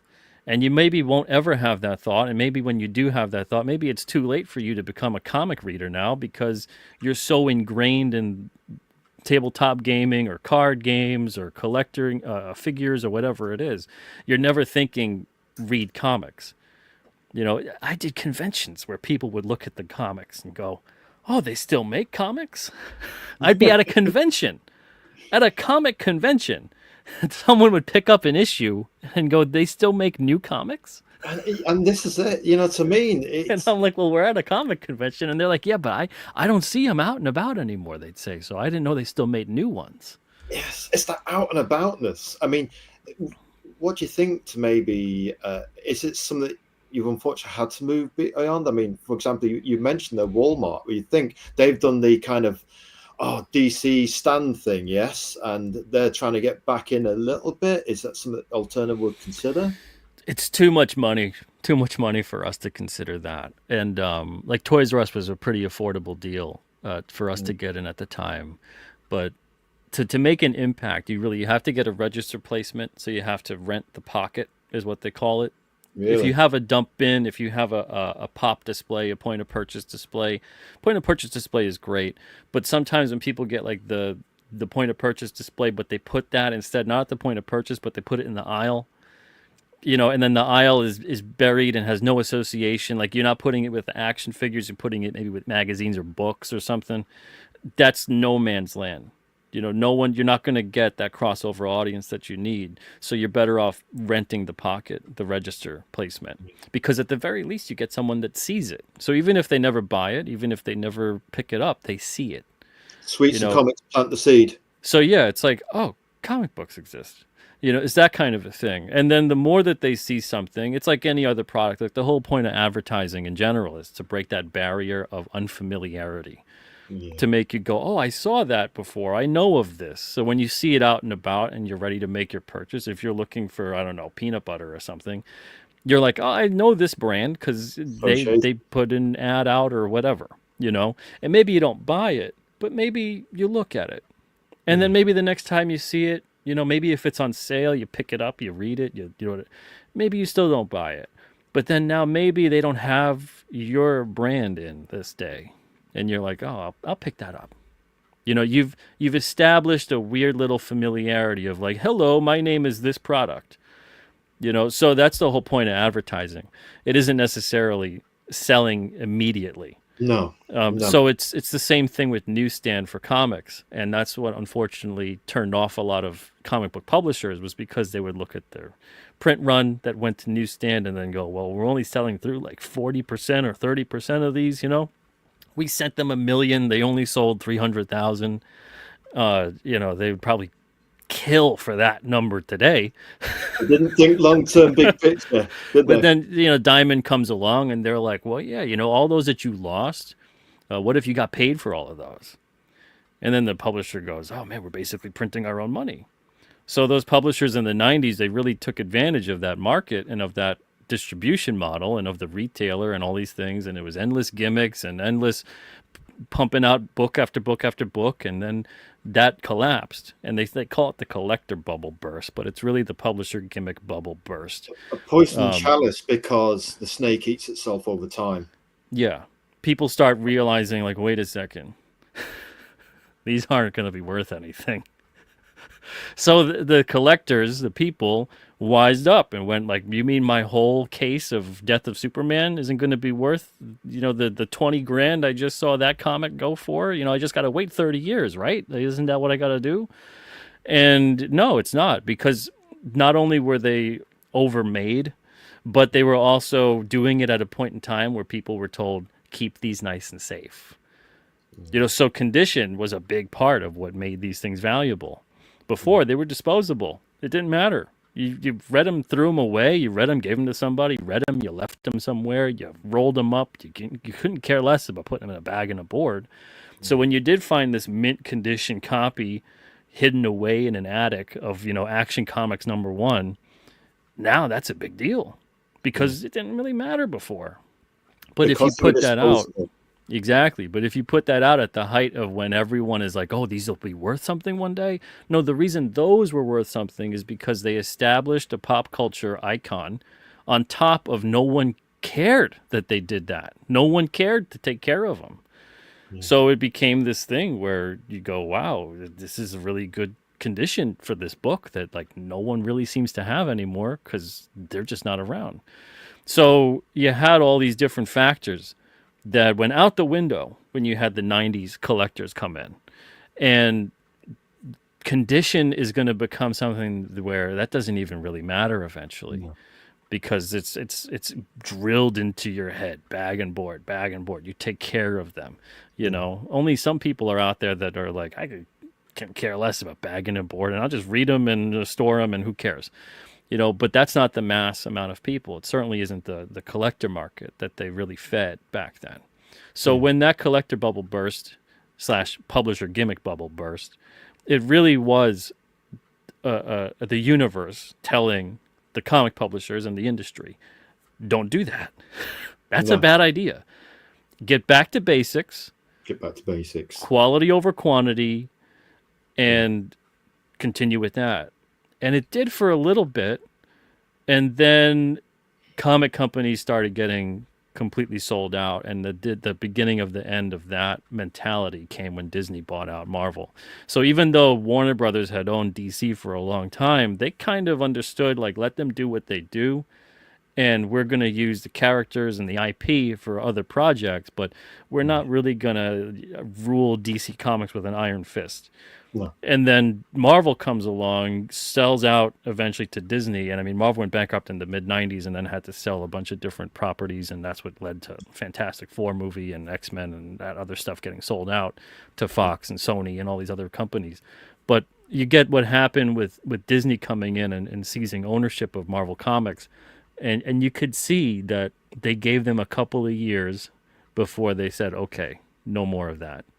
Yes. And the whole industry going through all the different things it went through. You're talking now about all the gimmicks and the variants and the cover prices going through the roof and multiple product lines that make no sense, that have no bearing on continuity, multiple resets, multiple retcons, multiple everything that doesn't matter. When you're creating these characters in these worlds, the biggest thing that matters is making sure that the reader understands that when you pick up a given issue, you are following along with the life of these characters. Yeah. If all of a sudden, like, think about all the people you know in real life. If your best friend comes along, or your partner, your spouse, your parents, and they now behave completely different than they did before, is that something that is going to be okay with you, or a bit jarring, or sometimes downright frightening? It's like, what do you mean? It's still me. And it's like, it's not you. It's like a body snatcher. I was just thinking body snatcher. I was using an analogy like that with somebody the other day, actually, who I was talking to. I thought. So you have like this body snatcher industry that came and took over. Yeah. And they're like, well, what do you mean? I'm still Spider-Man. And he's like, you're really not. Not really the Spider-Man. And so on and so forth with so many of these characters and stories. That there's a massive disconnect too. If you notice and pay attention to the merchandising that the bigger companies do, they harp largely upon the classic iconic interpretations of the characters. The comic side of it, though, but without the souls and hollowed out. But and for some reason they think, well, we have to do this sea change of appearance or whatever, and sometimes in much worse ways, taking advantage and hijacking the souls of these characters and their creations. And we have to really change them to make an impact or make a splash or whatever. No, you just have to tell interesting stories. And sometimes all that means is, these characters that maybe they're not always together, maybe they're together this issue. You know, that's how it was going for the longest time. If you paired up all these characters, these interactions they'd have, and that's how you built the universe. That's how you built character consistency and motivation. And you know, all of a sudden, your favorite character was paired with a character you never knew anything about, and now you actually discover this character and go, "Oh, I like this character. I got to follow them along." Yes. And that's It's the organic. longest. It's organic. Yeah. It's like friendships and family relationships in real life. If there's suddenly, I've got to ask you how you feel about Crisis on Infinite Earths. When that happened, I was out with Team Blue. When Heroes Reborn happened with Team Red, I was done. It was Bobby Ewing, season 2 in the shower. Bobby's on the close up on himself in the shower. Don't make me go there. It's a family-friendly show. And all of a sudden, that season of Dallas didn't arrive. And you know, off the back of Who Shot JR, you've got this lovely kind of surfing wave moment, and all of a sudden he wants to go off and be a big shot in Hollywood, and then he has to come back and be in a shower, and he's been remembered again after being dead but not really dead. I mean, yeah. in Heroes Reborn, I mean, you've just given a Democlesian razor sharp business assessment of comics from Newsstand to the big two. Now, where do you stand narratively in terms of that body snatcher assessment? In terms of what they did with Crisis. Yeah, but what's interesting about what happened with Crisis is I like the aftermath of Crisis. I like the aftermath of like they felt like they had to do this because I like some of the interpretations. But they got the thing that led to what made them feel like they had to do Crisis. It feels like that was the result of them going completely off the rails for decades. And not really understanding that you have a continuity. It was more about you have a character and you'll tell stories with this character, and it's really difficult to kind of weave this continuity and this narrative after so many years of not really caring about that. And it felt like Crisis was a way to establish we're going to actually start following things now. Whereas before it was like all over the place. If you look a lot of, especially Golden Age and Silver Age, especially early Silver Age DC, there's so much of it that feels like it would not make any sense with an iteration of a character in consistent continuity. Doesn't mean that the stories are bad. It just means that they chose to then say we have to have a continuity. We have to have characters that behave in some consistent fashion, and we need to have this because we want to tie this into TV, film, etc. Do you think they could have just paid people a fair wage, because that seems to be a constant industry thing, and actually got good people to write good stories and create good comics? I think it would be less about the wage as opposed to what would be the resulting windfall of what they worked on if they created it. You know, so for the longest time it was more about, because the comic industry, it's kind of like never really been a healthy, sustainable industry, even at the height of it, because there's so many things at play that could completely topple that house of cards within a month. So the thing that really helps to make the comics thrive and earn a lot of money has always been the ancillary part of it, the merchandising, the film, the TV, the etc. You know, so all of that stuff, the figures, everything you could think of, that's always been what really helped keep the comic industry afloat. But with that, a lot of the people who created that stuff weren't really seeing a cut of any of that. Yeah. You know, and then there'd be an iteration where you come along and go, okay, you don't keep your good creators and you don't keep your good talents. They move on because they get frustrated. Yeah, exactly. You know, but then you get a situation where you have a character maybe that has been created by somebody, but meanwhile, the iteration that is now popular and famous, like think of Batman. You know, Batman has gone through so many incarnations and so much evolution that you have to go through, and how can you accurately pinpoint who did what? So that's where comics becomes like this really murky, kind of strange thing. It's almost like everybody should just have, and they kind of do have like a royalty. You got to meet this and that and whatever. And it's a lot better now Royalty threshold. in terms of these thresholds and in terms of character usage and stuff like that. But if they had that in there, because that's the thing, nobody's making these 5 cent, 10 cent comics back in the day thinking these will be $1 billion franchises. They're just thinking this will pay me for today. No one's sitting there thinking about all the possibilities. No one even knew what the heck a video game would be. No one could even, depending on what point in comics you're talking about, no one's even potentially thinking about TV.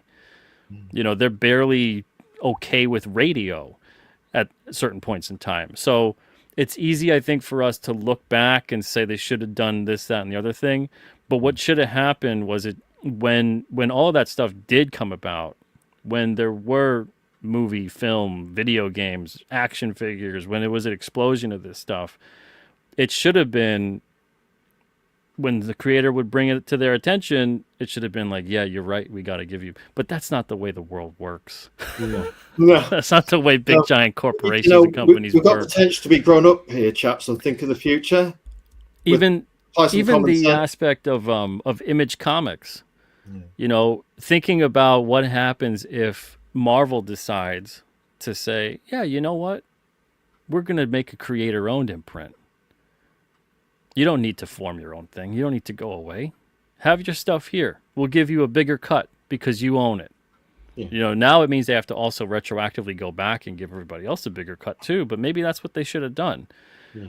But at the very least, it's interesting that they didn't go into it, and they had Epic for an imprint for a while, and Shooter was really big on making sure that creators got a bigger royalty percentage and retained ownership of that kind of stuff. Books went out in time, and there was a more professional tightness. Yeah, but you get these things that it's always weird to me that when Image started taking off, the response from the bigger publishers was kill Superman, break Batman, rip adamantium out of Wolverine, do all these kind of like, tap dancing, razzle dazzle, here's the sizzle but not the steak kind of thing with these comics. Do that once.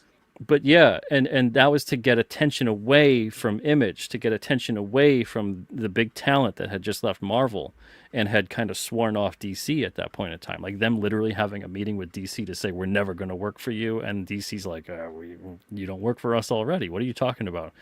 And back in the day, actually, quite interesting, just to interject on that point, when Kirby left Marvel for DC and to do the New Gods, I didn't realize this, but Marvel actually threw out loads of reprint books full of Kirby at his peak doing all the great Marvel stuff like Thor and such forth.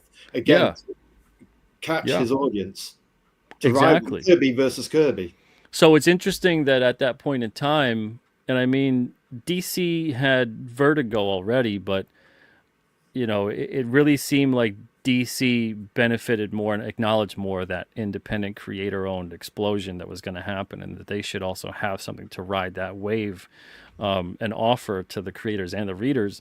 But Marvel seemed to get weirder about things. And then, almost like taking it personally rather than it just being business. Yeah, and if anything, they should have been like, we'll make our own version, our own imprint that's essentially Image Comics, and that's how we'll compete. Take the best creators and reward them to keep them.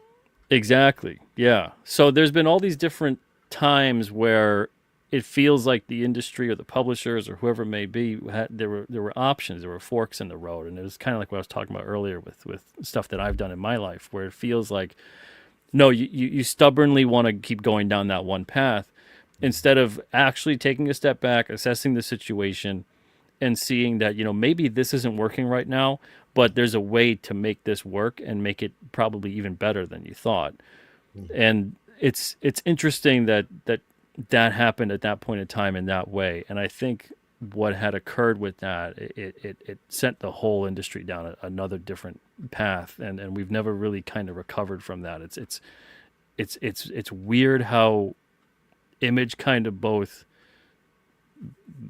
kind of made a new comic industry without really understanding that that's what they did at the time. But I don't know if it made a better comic industry. Yeah. Because of the way that all the other publishers that fell in line afterwards didn't really seem to pick up on what the big picture of what had occurred, what that was The actually message, about. the underlying message of what had occurred. And and I think now that technology has kind of come to a point where a lot of independent creators, they don't need a publisher. You know, they can just get their stuff out there.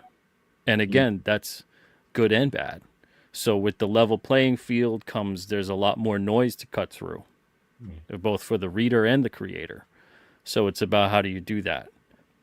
So depending on how people move forward, not just by making what they're creating, making it better, but by finding a way to let people even know that they're making it, that's going to be the new crucible of comics, because that's something where I don't think we're going to really have a proper answer for that, because of the way that everything is so fast and evolving so quickly nowadays. It's going to be really difficult, I think, for people to keep up with the latest of what do you do, how do you do it. I think we're just going to see flashes in the pan. I think we're going to see people that try to maybe see what someone else who's successful, what they're doing, and then try to emulate that. Yeah. And then we're going to see people who kind of come along, and maybe it takes a while of being in obscurity and doing this thing, and then they just break out. And all of a sudden, everyone knows that book and likes it and has it and all that kind of stuff. So it's going to be all these different things. I don't think there's one clear-cut answer, though, for how do we move forward from this point, especially with the way that the distribution seems to be really, really hurting right now. Yeah, you've got we call it the wild frontier of indie comics with affection, and we've got Star Trek technology, and using it is, with great power comes great responsibility. But all the tools you need to distribute, you are there. There's all these social media platforms to make a lot of noise in, but so are a lot of other people making noise as well. So you have to cut through that. And you've got access to the giant comic shop. If half the people of the world, 8 billion people, are online, 4 billion, when you start, even if you take percentage of those numbers and ratio it down to maybe 100,000 or 100 million, still a lot of people that you can aim your Death Star beam at in terms of a big enough niche to make you enough money. 1,000 true fans out of 4 billion people, we would say, is highly feasible. Now, we've got a question here from Captain Goodnight. Here's a good idea. Oh, that's a good idea, Sir Peter, of submitting pages to an existing work to ICOOW, whatever that is. Yeah, it came out on a Wednesday. Yeah, came out on a Wednesday. Would it? It came out on a Wednesday. Aha! There you go. I'm in the know now. Would it be possible to make an ongoing anthology preview that's just upcoming crowdfunders? The whole issue is paid ads, and he's got another bit to that before he answers that. Maybe an Alterna catalogue with a few pages from each Alterna title.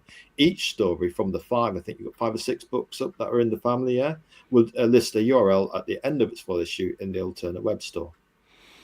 I mean, it would be difficult to get everybody together to curate an issue of people doing the crowdfunding and time it out with a print schedule. Most people, even that do crowdfunding, I mean, one of my biggest pet peeves with a lot of crowdfunders is they don't have a complete finished art on there with the letters. Even if they got the finished art, they don't have the letters. So I can't get a sense of the lettering and the writing. And if I can, even as a publisher, I would always want to see what you would consider to be finalized pages. That if we were going to go to print today, I want to see the lettering. I want to read the story. So there's a lot of crowdfunders out there where they don't maybe think that the lettering is needed. They don't think that you need to get a gist of the writing.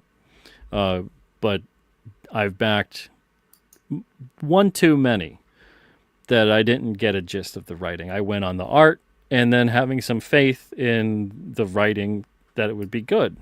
And I've read too many piss poor entries into the comic catalog that the writing was just horrible or the lettering was atrocious and it did no favors to the art. So your concern is at least give us an access into the finished thing, really. And if you want to be truly professional about it, what you need to do is have it front loaded, so that way once you've done the campaign build up and headcount to get enough shall I say headcount to actually print a thing, Now, its order and get it out in terms of fulfillment like a professional company as soon as possible.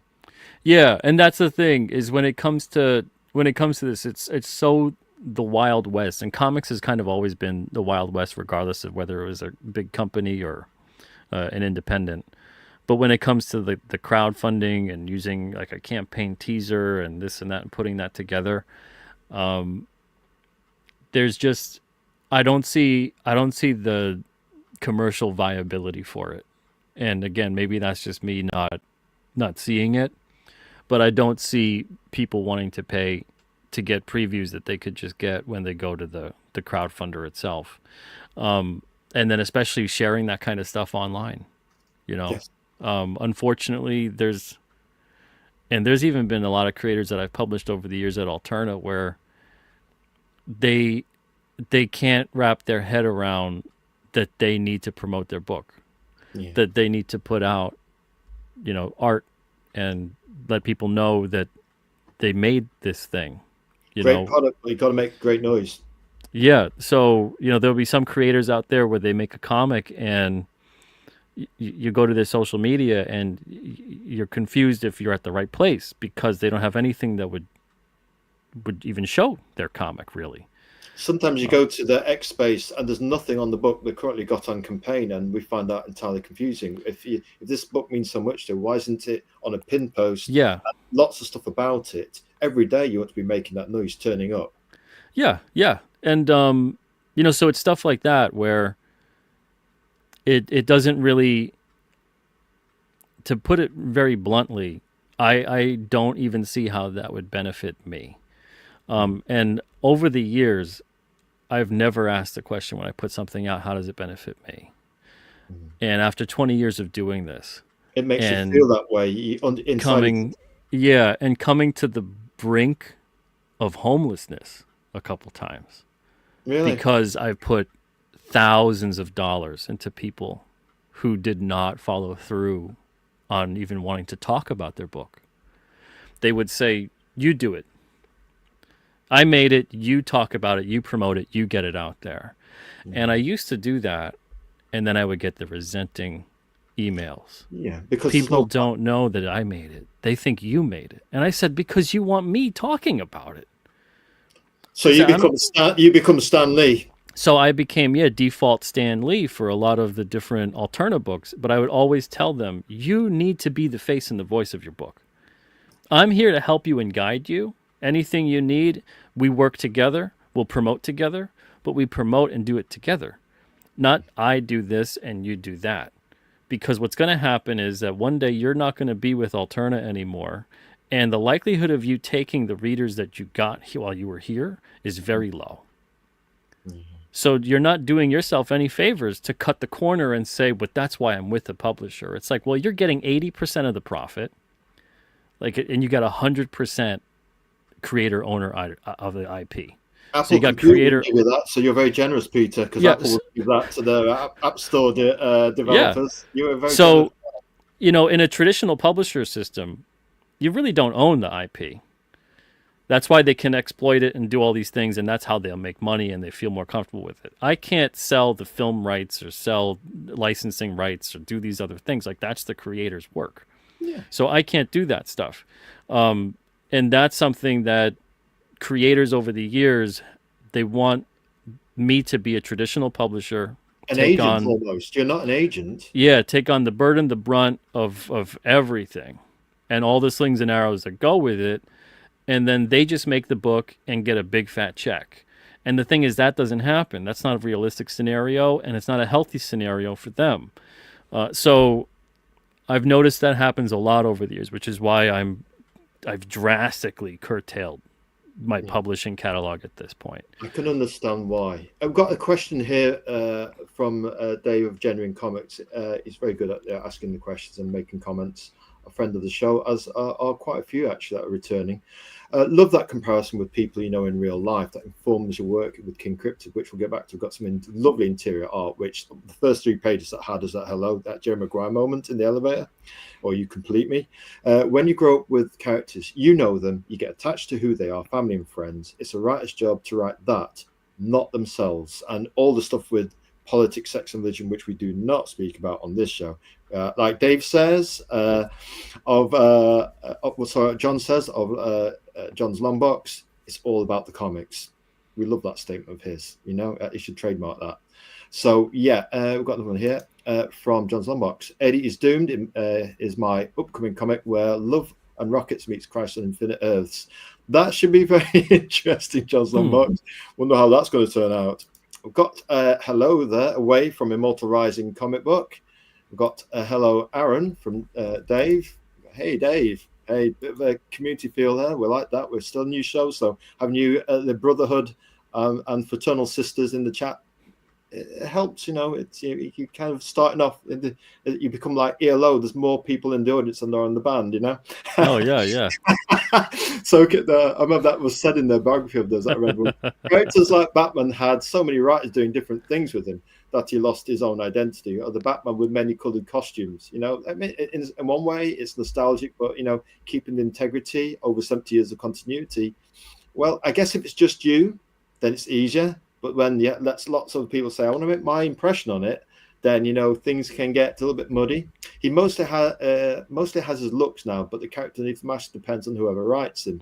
What I mean? And maybe geopolitical factors or dark, murky corporations that decide what smaller corporations should. And I think the way that the bigger companies. So okay, if I ran Marvel and DC, I would have editors in place who know what these characters sound like, where they've been, what they're doing. If I don't have those people in place, then all of a sudden you have the inmates running the asylum. Because you don't have anybody to say, no, that character doesn't talk that way. That character doesn't do that thing. That character doesn't look that way. Batman doesn't move like Spider-Man. You have these kinds of editors, these stalwarts in place that know the character inside and out, that can help shape and guide the writer or just creatively the art direction of the story. So you would need that in place. And there's a lot of those people that have existed and have been in this industry for a while, and some of them eventually got forced out, pushed out, not paid enough, etc. Yeah. But you need that system in place where someone is in there to say, look, I know you want to write the way you write, but that's not how this character sounds. No. So you need to have the single issue continuity remain the same. This is where they messed up with the graphic novels. The graphic novels are a perfect way to entertain a different audience and to kind of showcase something outside the continuity. So all these different things that have come along, like The Killing Joke and Dark Knight Returns, that were these little pieces that were supposed to just be outside the continuity and never count towards it. Once they did well enough, they said, let's bring it into the continuity. And what a mess. Leave it alone. Leave it as this nice creative thing outside the box. But they look at it with so many, and you could see the characters too. If a certain character does well, they want every character to start sounding like them. Whether that's Batman, Wolverine, Deadpool, Harley Quinn, whoever.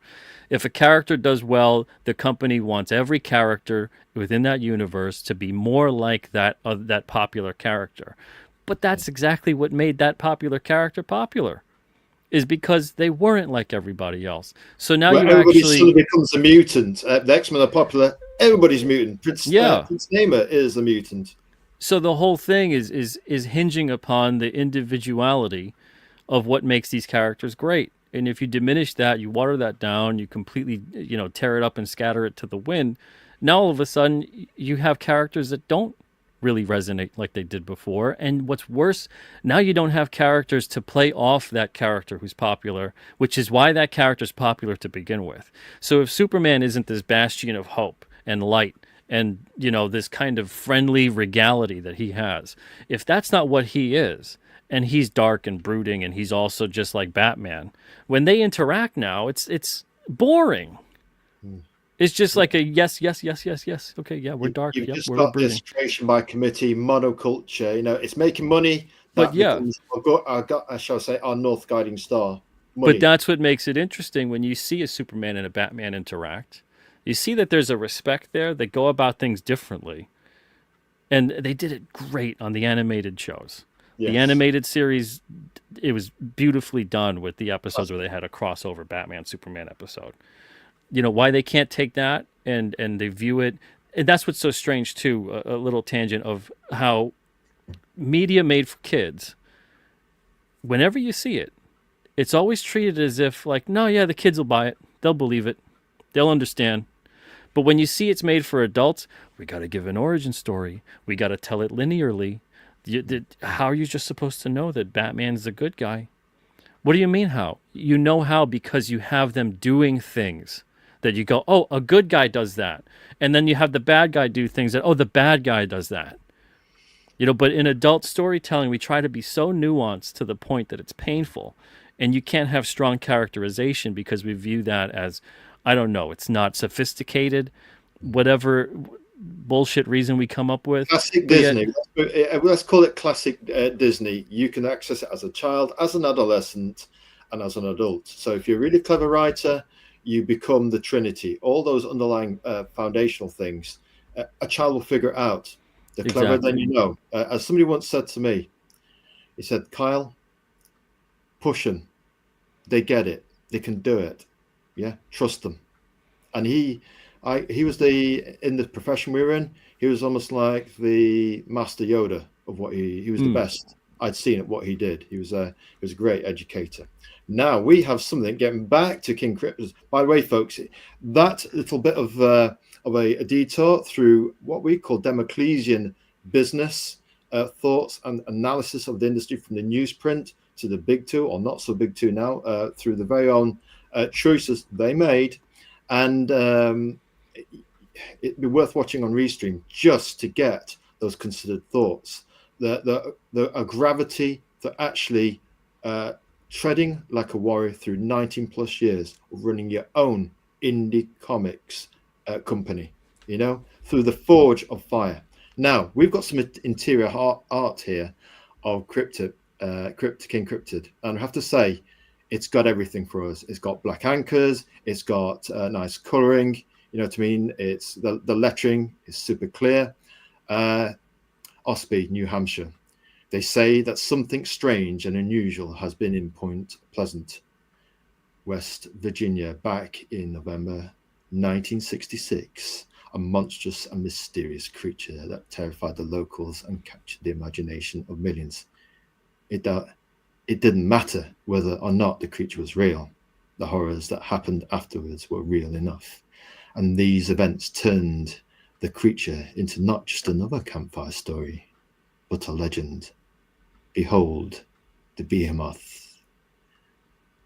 And we've got writing and letters by Peter Simeti and artwork by Christian Rossi.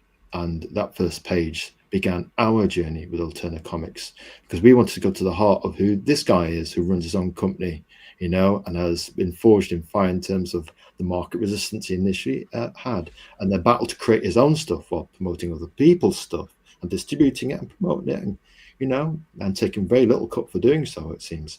And then actually, the whole reason he probably set up in the first place was that to express himself. So he's been graceful, he's been gentle, he's been very generous. Yeah, but sometimes you've got to get back to who you are. And just this next page, the first 3 pages really had us. Let's have a little look at why. I'm just going to do a bit more reading, because we had this program in the 70s called Jackanory, where adults read to the children through the TV, and the camera would actually show the pictures of what they were reading, and we loved it. It's only 15 minutes long, but we're not going to read 15 minutes. We're just going to read these 3 pages. After a month of sightings, something shook the town to its core. Rattle, rattle. Hey, man. This is our 3rd trip up here, and you said almost nothing the entire time. And yeah, I get it. We've been paid to drive, not to talk. But ain't you the least bit curious about what the hell is in the back of this van? I think that it is it reminds us of that movie, that vampire movie. Aren't you curious about what's in the back of that truck? No, Salem's Lot. So if you want to keep getting paid, I suggest you learn to shut the rattle. What the rattle? And just this, where the van rolls, vroom, we've heard that sound, and then they look at those. Oh, lovely reds in the background. And the van's got the momentum. They've lost control. Something that no one should ever forget. Almost 15 people died when the Silver Bridge collapsed on December 15th, 1967. Ugh, and look at the car, the van, it's turned over, and look at the steam coming from it. And wham, the doors have been jettisoned. And look at that crunch factor there. More sightings across the world lead to more tragedies. Blue, what the hell happened? Upside down, and just look at the crack in the windshield, you know what I mean? Even the wipers, yeah. And they all had one thing in common, a giant moth-like creature. And obviously a naughty word there for our family audience. In asterisks, creak, something with glowing red eyes. Vroom, eat your heart out, Batman. Peter, tell us about the 3 pages, man. Yeah, so they're transporting the behemoth. So they're coming up New Hampshire, and these two, who they don't know each other's names, they're just partners driving this van. They're transporting various creatures over these trips, and one of them on this night is the behemoth. So behemoth is, as we find out in the issue, he is, or was, a human being that was experimented on. So his genetics were altered with that of the Mothman, the legendary creature, the Mothman. And that's what this story essentially is. And we find out that Victor Lugo is a cryptid hunter hired by an organization to track down this behemoth that has escaped. He's the one telling the story as he's interviewing Red. And Red is the guy there with the expletive at the bottom. And he's saying the whole story of the Mothman to him and being like, is that what you think you were transporting? Because that's what you're describing. And he's like, because there's no way. You're not doing that. You're transporting a shoebill stork. And that's the thing, too, is that the Mothman, back when it happened in the late 60s, that was a popular explanation, was that it was a shoebill stork that got escaped from a zoo, and people were seeing that. It's very unusual looking giant bird, and that's what people saw. And that's not necessarily what people saw from what they described. But Victor Lugo's job is not just to track down the behemoth, it's also to make sure that these guys don't think that they saw what they saw. So this guy is going to him on page 5, I believe. He's like, look, I told you already that it wasn't a stork. I know what I saw. And that's the thing, is that once this happens and Behemoth takes off, the van's about to explode.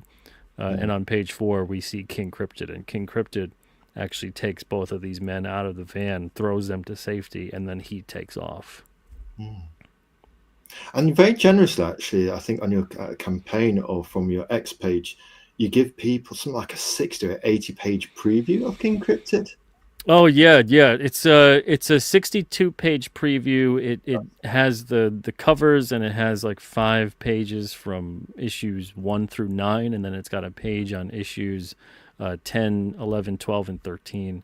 So between the covers and the pages, it's like 62 pages where you can just download the PDF and get a sense of the story, the writing, and that kind of thing. And the whole series, it's ongoing and episodic, but there is a continuity. There is a connection with these stories. Sometimes they're told out of order. I'll always make sure that the reader is aware when that happens, with either a caption that highlights the date or an editor's note. But every story, every issue you can enjoy on its own, but you enjoy them even more if you read them all. So it's holistic. It's got that classic 3-panel comic strip feel where you can just read a newspaper, enjoy Hagar or Garfield, and it be its own thing, or Garth, for anybody who's a fan of Garth in the Daily Mirror in the UK, kind of like a kind of Doc Savage kind of character. And then, you know, if there are subtle linkages that carry on to the overall broader story, that things happen slowly, so nothing's too jarring, and there's little clues where you give enough of a clue for anybody with a brain to pick it up Yeah, that you don't actually do the data download these days like they do in the films where you get 20 minutes of exposition, so that we are fully programmed with the data of the geoness of a thing of the message that apparently we need to know before we actually enjoy entertainment. We don't do that kind of stuff on this show, but you know that I know that we know that you know what we're talking about, if you know what I'm saying. Yeah, and Anyway, if I'm doing my job right, the characterization is strong enough that you instantly know, okay, this guy's good, this guy's bad, this guy I'm not quite sure of just yet, and you see how the story plays out. And that's something that's really important to establish. yes, a guide, not a download. Right, we have got. Speaking of business, we do like to give creators the chance to talk about their current campaigns, because the creative side is good, but balanced with creativity, we need commerce because it's commercial art, and sometimes people forget that. And we're just having an expert business on our show tonight is a perfect opportunity to remind ourselves that we got a great product, but we need to make great noise as well. We've got to balance that comic cosmic wheel. So campaign, we'll look at this one briefly because it's on Fund My Comic. First time you've tried this new Avenger and specialist in crowdfunding. You've given them 9 of your books, and we thought, I love the way that you actually did the cover and some of the interior pages in terms of the design on this campaign page. And we've got your famous hat and your glasses in the middle there. And we put the 9 issues below, because when we see those 9 issues, I don't know if it's the traditional going through the back issues at the Sheffield Space Centre in the UK in me.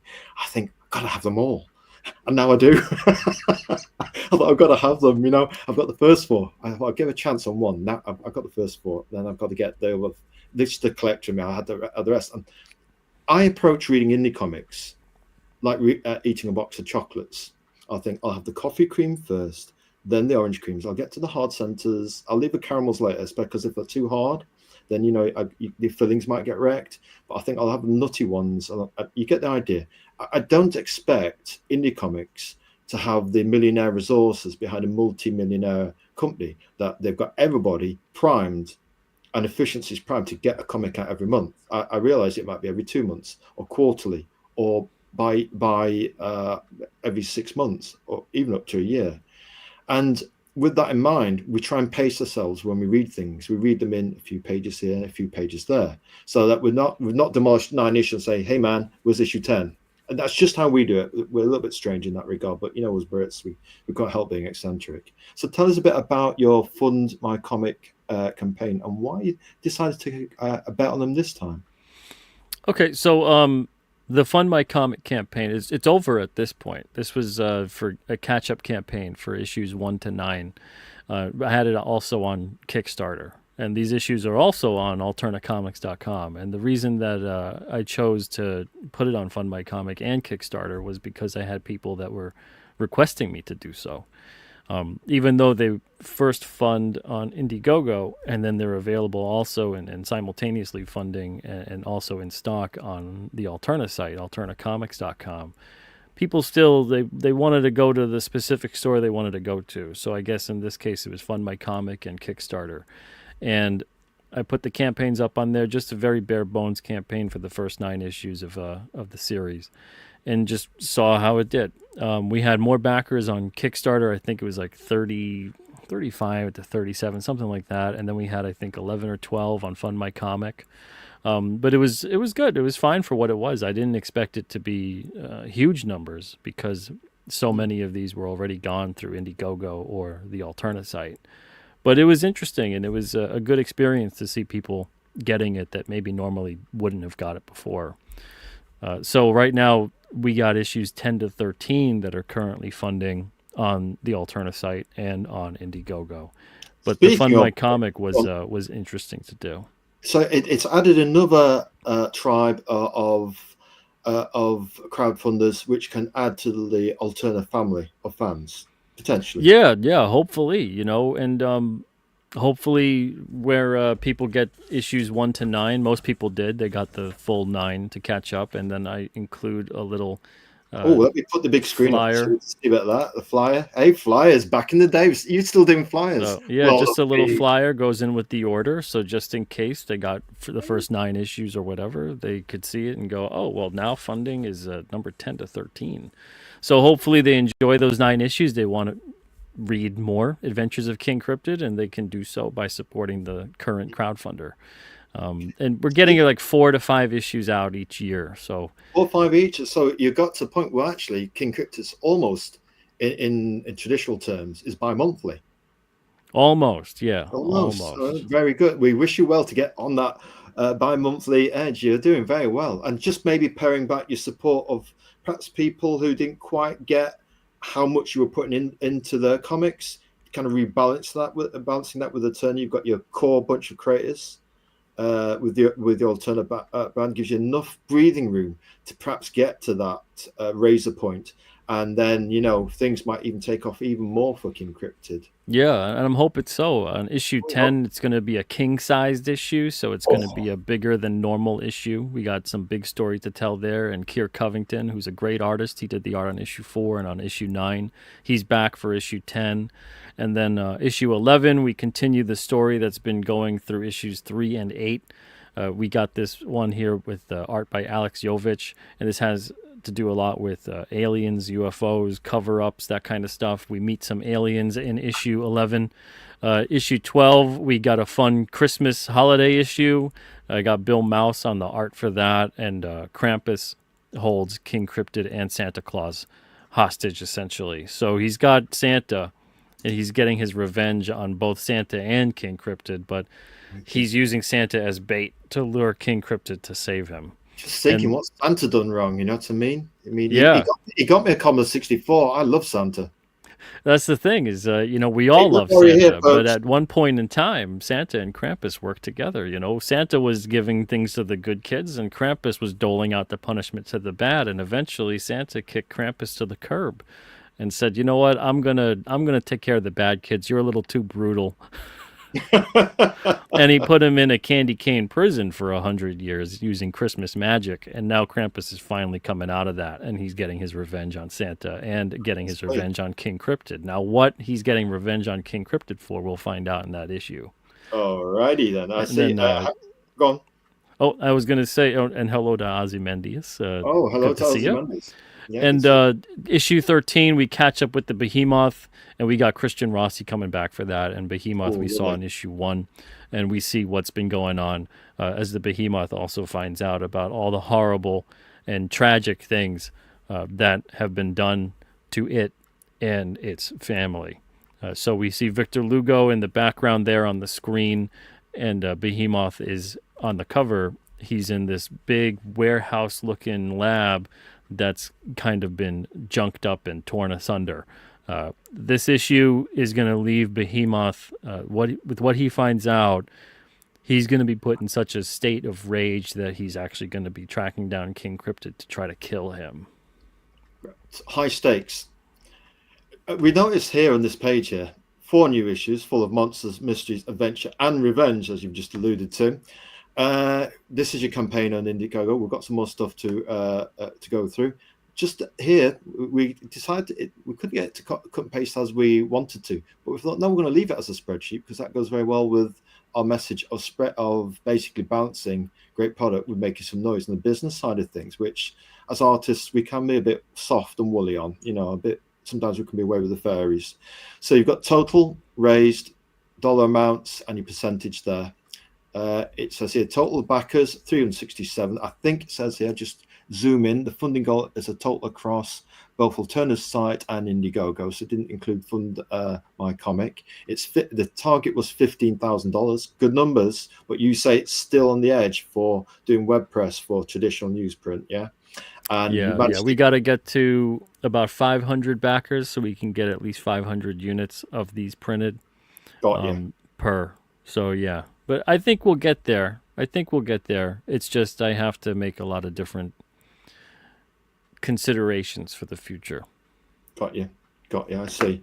So it's balancing things, and it's tied to them. Perhaps more people realize, because to get those scales, to get those great prices, to make them accessible to that 12+ audience, you've got to have the volume. Exactly. Yeah. Got you. Yeah. Right then, just we've got these issues. We thought we'd put them up from your Indiegogo campaign. You've got a lovely cover there, and then you've got a lovely interior. We like the way you can sell a cover and then sell the interior art. It's bang bang. It's Yeah. balanced. Thank you. Yeah, this one's going to be a lot of fun. I mean, I'm doing the coloring too. I'm doing traditional hand coloring. I'm using marker Really? and Just whatnot, tell us and more. all Go kinds of on. other things. So I'm doing that for issues 10 and 12. Are you using inks or watercolor? So Kier does the inks. He does the art, and then I do a high resolution scan. I do a printout and then scan it through, and then I color it up. I do a printout of it, and I color it up, and then I do another high resolution scan of the colors, and that's how it'll be replicated for print. So here's my colors on Kier's art for this one. And number 10 is going to be a really fun story because we follow the events of what happens in a crossover graphic novel called Blood Moon. And Blood Moon takes place after issue 9 of King Cryptid. And it'll benefit you if you read Blood Moon, but you don't need to have read Blood Moon to get the story and what's happening here. Right. Essentially, King Cryptid goes to a different dimension in Blood Moon. And when he comes back, his mind is still trapped between dimensions. So when he dreams, when he sleeps, he's actually manifesting some demonic, awful stuff into our world, unbeknownst to him. He's having these horrible nightmares, these horrible things. Like in this one here, we open upon the issue, and he's running, and these like blood-soaked tree limbs are grabbing him, and the more he tries to run, the slower he seems to get. All of his deepest, darkest fears are coming to life during this issue, and eventually they take over during his waking hours. So he manifests a creature called Killer King. And Killer King is actually a part of King Cryptid. It's the darkest parts of his persona mixed in with a demonic entity that he brought over from a different dimension. So this different dimension being here actually has full control over how King Cryptid experiences his world. We're going to see all kinds of other nightmarish versions of the creatures and people that King Cryptid know throughout this issue as he encounters them to try to figure out how to put an end to Killer King slowly dominating and taking control over this dimension. So this issue has got a lot of story. That's why it's king-sized, and we need to have it be about almost double the amount of pages of the How many normal pages? issue. So it's about 38 to 40 pages of story instead Lovely. of like 22 to 24. But yeah, so that's issue 10, and it's a milestone number. It's the first time we get to It's two the digits. first one that breaks. We've got a thing. Listen, anybody can say we want to make a comic. Then the action. What do we say? Creator, passion, product. Oh dear me, it's that courage. And then making some noise, the cause you believe in is that conviction to keep on going, and to get all three of those in one creator is unique, Peter, and you certainly have them, yeah. And Thank you. to reflect that 365 days per year for 19 years, 20. I mean, what was it? That's a lot. You're heading towards 10,000 days worth of hard work. Those footprints in the sand, and we just say, that's some going, sir. I'm fully committed at this point, one way or the other, however you want to take that statement. Well, It's one of those things where I don't know what else I'd be doing with my life if I wasn't doing this. I have to do this, so I really appreciate everybody who is behind it, supports it, reads it, spreads the word about it. Thank you guys. You make it possible. To which we say, Amen. King Cryptid 10, just like Peter's just been telling you from the author's own words, nightmares and delusions. Following the events of Blood Moon, King Cryptid is back on Earth and plagued by horrifying visions. Things get even worse when these nightmares come to life, led by a demonic doppelganger known as Killer King. It's a double-page special, folks. You can't miss out this one. Art by Keir Covington. Story, letters, and colours this time by Peter Simeti. We can't wait to see this one. And are you using analog or digital for the colouring? Oh, I'm coloring it with markers, gel pen, whatever works for the way I want it to look. So I'm coloring it all traditionally. Out of Time. Tell us about this. And this puts a different complexion on it. To me, almost the soap opera aspect, where some characters can come in, the main character leaves the stage, and that makes the book very organic. Yeah. That's what I love with having different artists that can really work with the specific story. And Alex does such a great job with that. He's got really animated, expressive looks for his characters, really bright coloring, all that good stuff.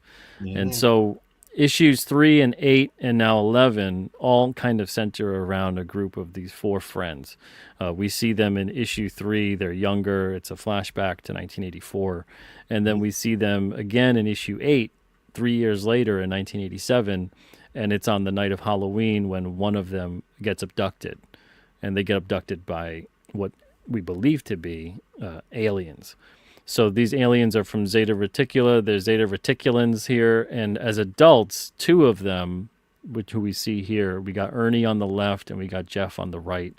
They actually get abducted when they go back to investigate one of the areas where, I don't want to spoil too much of what happens in the previous issues, but they go back to investigate an area and get abducted by this craft full of 3 of these aliens, and they seem to be friendly. They're going to kind of shake hands, and one of them's talking to Jeff about being on the ship, and Jeff, it looks a little bit perturbed, and Ernie looks like he's shocked.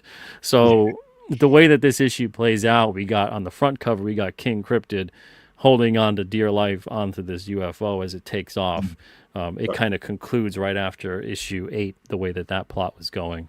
And we see what's been going on because there's been a lot of stuff occurring that maybe some people are keen to it at this point after reading the other issues. Maybe they're not. Either way, we get you kind of caught up real fast with what's what, who's who. And then the events that play out with these aliens. They've been here for a while.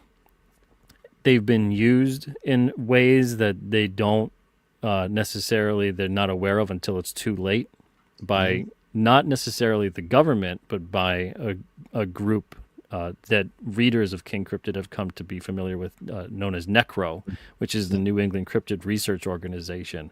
It's this shadowy black budget organization that kind of has one side of it that exists publicly, but it's an ulterior kind of process that's occurring beneath that. It's a very shadowy organization where there's several different layers at work, and they've been around for quite some time. So they're using these aliens, and there's a connection here with their missing friend who was abducted 30 or so years ago. Wow. And King Cryptid 11, Out of Time. It cools Sedgway, if you're a fan of ELO as we are. Time was a very good vinyl of us back in 1981, we think, and it's a concept album, but we love it. Continuing the events from issues 3 and 8, more pieces fall into place on an alleged alien abduction that occurred in 1987 as Jeff and Ernie come face to face with the Zeta Reticulans and King Cryptid. 32 pages of colour, 12 plus, art by Alex Jovic, and Story and Letters by Peter Simeti. Now we've got issue 12. Yeah, issue 12. This is the Christmas holiday issue. I love when comics had a Christmas issue. I always pick those up. So that's nostalgic view that's translated into your own creative vision. Yeah. And so I figured, Krampus is this really frightening creature, cryptid sort of thing. And then Santa's reindeer are essentially cryptids as well, if you really think about it. They're magical reindeer, and they're not human. And people purport to have seen them, but don't actually have physical proof. So they're basically a cryptid. Santa wouldn't be a cryptid, though. Santa would be a mythological figure or a legend, whereas he's human. So in this issue, we got Krampus has essentially kidnapped Santa Claus, and he's holding him hostage at Santa's Village, which is in Jefferson, New Hampshire. It's actually an amusement park. It's a Christmas-themed amusement park called Santa's Village. And so he's got him held hostage underneath in the basement of Santa's Village, and he's taken hold of Santa's naughty list. And he's going to use it to put all the children of the earth on Santa's naughty list, as Santa is powerless to do anything about it, and Krampus is going to punish them in the usual Krampus way that he does. And sometimes he gets a little carried away. Judging by his face and his horns on his tongue, I'm shocked here. I'm thinking, I don't want to be on the naughty list. Yeah, so these two used to be friends. They used to be partners. They used to have an understanding where Krampus would punish the bad kids and Santa would reward the good kids. So instead, eventually Krampus got a little too carried away with things, and Santa decided that it's time to part ways with this individual, but I have to kind of put him in a prison to do so. So he put him in a candy cane prison with Christmas magic. Krampus found a way to escape, and now he wants his revenge on Santa Claus and the children of the earth, along with King Cryptid. So King Cryptid finds out about Santa getting kidnapped and essentially is out to rescue him. And it's going to be a fun little house of horrors that he deals with when he goes to Santa's village to try to rescue Santa from Krampus. And it'll just be a really fun issue with art by Bill Mouse. And I get to color this one as well, so this will be a lot of fun for me. I'll tell you what, we like the analog coloring that you're doing, because it's going to feel, again, that the F word. No, not that F word, audience, we're family friendly. It's that what we remember and feel from our memories of comics, and we like the way it's gold, what you're doing with Santa Claus and the naughty list, and it's that spirit of comics when they had Christmas editions, back when things were sane, it says diplomatically, and when relatable, and when the universal audience, you could just pick it up and enjoy that issue. Enjoy issue 12 of King Cryptid, and that'll be your gateway to go back and get issue 1 and all the other issues, whatever issues you wanted, or by the next issue. Yeah, absolutely. It makes you King Cryptid curious. Yeah, and it helps to further. You can tell stories that help to further establish the world, the characters, and then add in another element of, like, all of a sudden you're thinking like, wow, Santa knows King Cryptid. That's interesting. Yeah, how do they know each other? Exactly, they don't want to, but because you're doing it and you're the creator, the umbilical cord between you and your creation is live. It hasn't been Crisis, where Batman rocks up next to Superman and they're going, hello, I'm meeting you for the first time, and they've got amnesia. I'm thinking, sorry, what's going on here? You know, and I bought the first few issues. We bought the first few issues of Crisis of Post-Crisis, and we had them all. And then after about 3 or 4 or 5 issues, we sold them. Anyway, moving swiftly on to King Cryptid 12. I'll just do a kind of movie voice on that one. Naughty list. Krampus has captured Santa Claus and plans on punishing every child in the world by putting them on the naughty list. With Santa's village in Jefferson, New Hampshire, turned into a house of horrors, King Cryptid must find a way to save Christmas from the clutches of Krampus. 32 pages color, 12 plus, art by Bill Mouse, story, letters, and colors by Peter Simeti. We've got a question from the one and only, the paternal father of our community, John's Lombox. Are mythological creatures like hydras or dragons cryptids, Peter? Do you have any? Do you yourself as creator have a criteria to define cryptids? To me, they would be cryptids, but according to the person who coined the term and was the father of cryptozoology, Ivan Sanderson, they would not be cryptids. They would be mythological figures. Cryptids to him were more grounded in reality, were more about consistent witnesses and things that weren't so fantastical in nature. But so, going back enough, you can find like the mountain gorilla and the panda and the platypus and all these different animals were considered cryptids for a while because there wasn't really any hardcore proof of them existing. There were stories. There's a lot of that, but there wasn't really any documented classified things. Classification for these creatures. Yeah. So that's why, Bigfoot and even Mothman has kind of, it's not technically a cryptid if you go by the original definition. But dragons and hydras to me would be cryptids. To me, everything, especially in the realm of King Cryptid, everything is a cryptid unless it isn't. It's got to be, if it's human, it's not a cryptid. If it's a mythological figure that's a human, it's not a cryptid. But everything else is a cryptid. So unless it's been classified, because that's where it's interesting when I was talking about the issue where King Cryptid essentially is now known. When he finally reveals himself to the world by doing what he has to do and putting himself out there and saving the life of the people he cares about, he's no longer a cryptid. but he's still going to be King Cryptid. Yeah. But that mystique and that kind of, is he real, is he not, that question is answered at that point. Yeah. And what that means for everything else that's slowly going to have an impact on that world and on that series. That's going to be an interesting point to take, because there's still going to be cryptids. There's still going to be things that we don't really know about, but maybe we've witnessed, maybe we've seen, but you don't have a body, you don't have physical proof, you don't have anything like that. Because even now you could take film or pictures, who cares? That you could doctor that stuff, you could change it, you could manipulate it. That's not proof anymore. Yeah. So we live in a time where, well, what is proof? It's getting murkier and murkier. It seems the more you find out, the more you don't seem to know in some ways. Exactly. So it's not as definitive as you'd think, but yeah, in terms of John's question, I would consider them cryptids, but they would not technically be considered cryptids. We've got issue 13, the last of the 4 in your campaign. Tell us a little bit about this one. Love these silhouettes in the gravity hold blacks next to the chain link fence, security fences, and all the wood panels and that, and the moon in the distance. I mean, it just gets you in. We're going in, chaps. Tell us about this and that cover. Yeah, Christian did a great job with the art on this, Christian Rossi. So here we have Behemoth. We set the stage. We're at Mount Megantic in Quebec, Canada, which is maybe about 20 or so miles north of the New Hampshire border. So Behemoth, what he has found out, has led him back to this little abandoned, at this point, abandoned and dilapidated facade of a lab.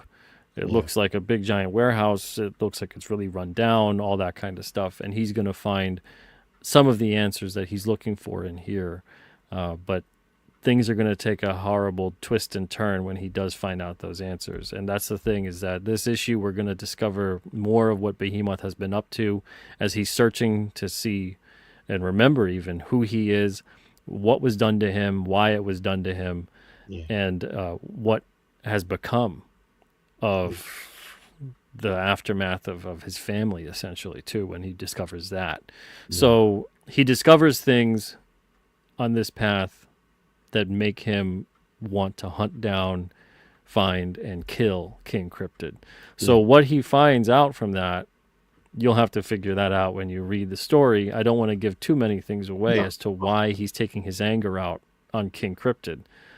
But there's a lot of stuff that goes on in issue 1 of King Cryptid that features Behemoth, Victor Lugo, that we kind of touch upon again, and you piece the puzzle together, and you realize maybe King Cryptid, maybe he's got a reason to be angry at him. Again, coming back, we circle round and round in stories, and we circle round and round in the commerce. We gradually get to know our audience. We gradually get to know the creator through his creation, yes? But with feet of clay, as Stan Lee once said, rather than preaching, we get to know the creator over time through the creation, and we know how the character might think and feel, what their motivations are, not what the creator thinks in terms of, I want to preach my verbosity of how I think and feel about the 3 R's of politics, sex, and religion, which we don't talk about, but actually treating your characters as a living, breathing entity, and they've got their own lives. To me, once you do that lightning rod to the body of a character you've sewn together, it's alive. It's alive. Yeah, a bit like that. We've got King Cryptid 13, Be He Man or Be He Moth. Very good, plain words. After Behemoth discovers his tragic origin and the terrible role that Victor Lugo played in it, he sets out in a blind rage to find and kill King Cryptid. 32 pages, colour, 12 plus, universal audience. Art by Christian Rossi, who knocks it out the park. Story and letters by Peter Simeti. This issue also has a glow-in-the-dark variant. Now, that leads us in as a nice segue, actually, to the next thing we want to talk about. I'm sorry, we just got to look at this. This is what we call "this is cool" insert. This. Oh, yes. Just look at it. Yeah, he did a great job on that cover. Christian's really talented guy. Oh, that's just the pose, the blacks, the finesse, the detail going just where it needs to be. And then you've got the classic TV screen in the background where somebody wants their revenge.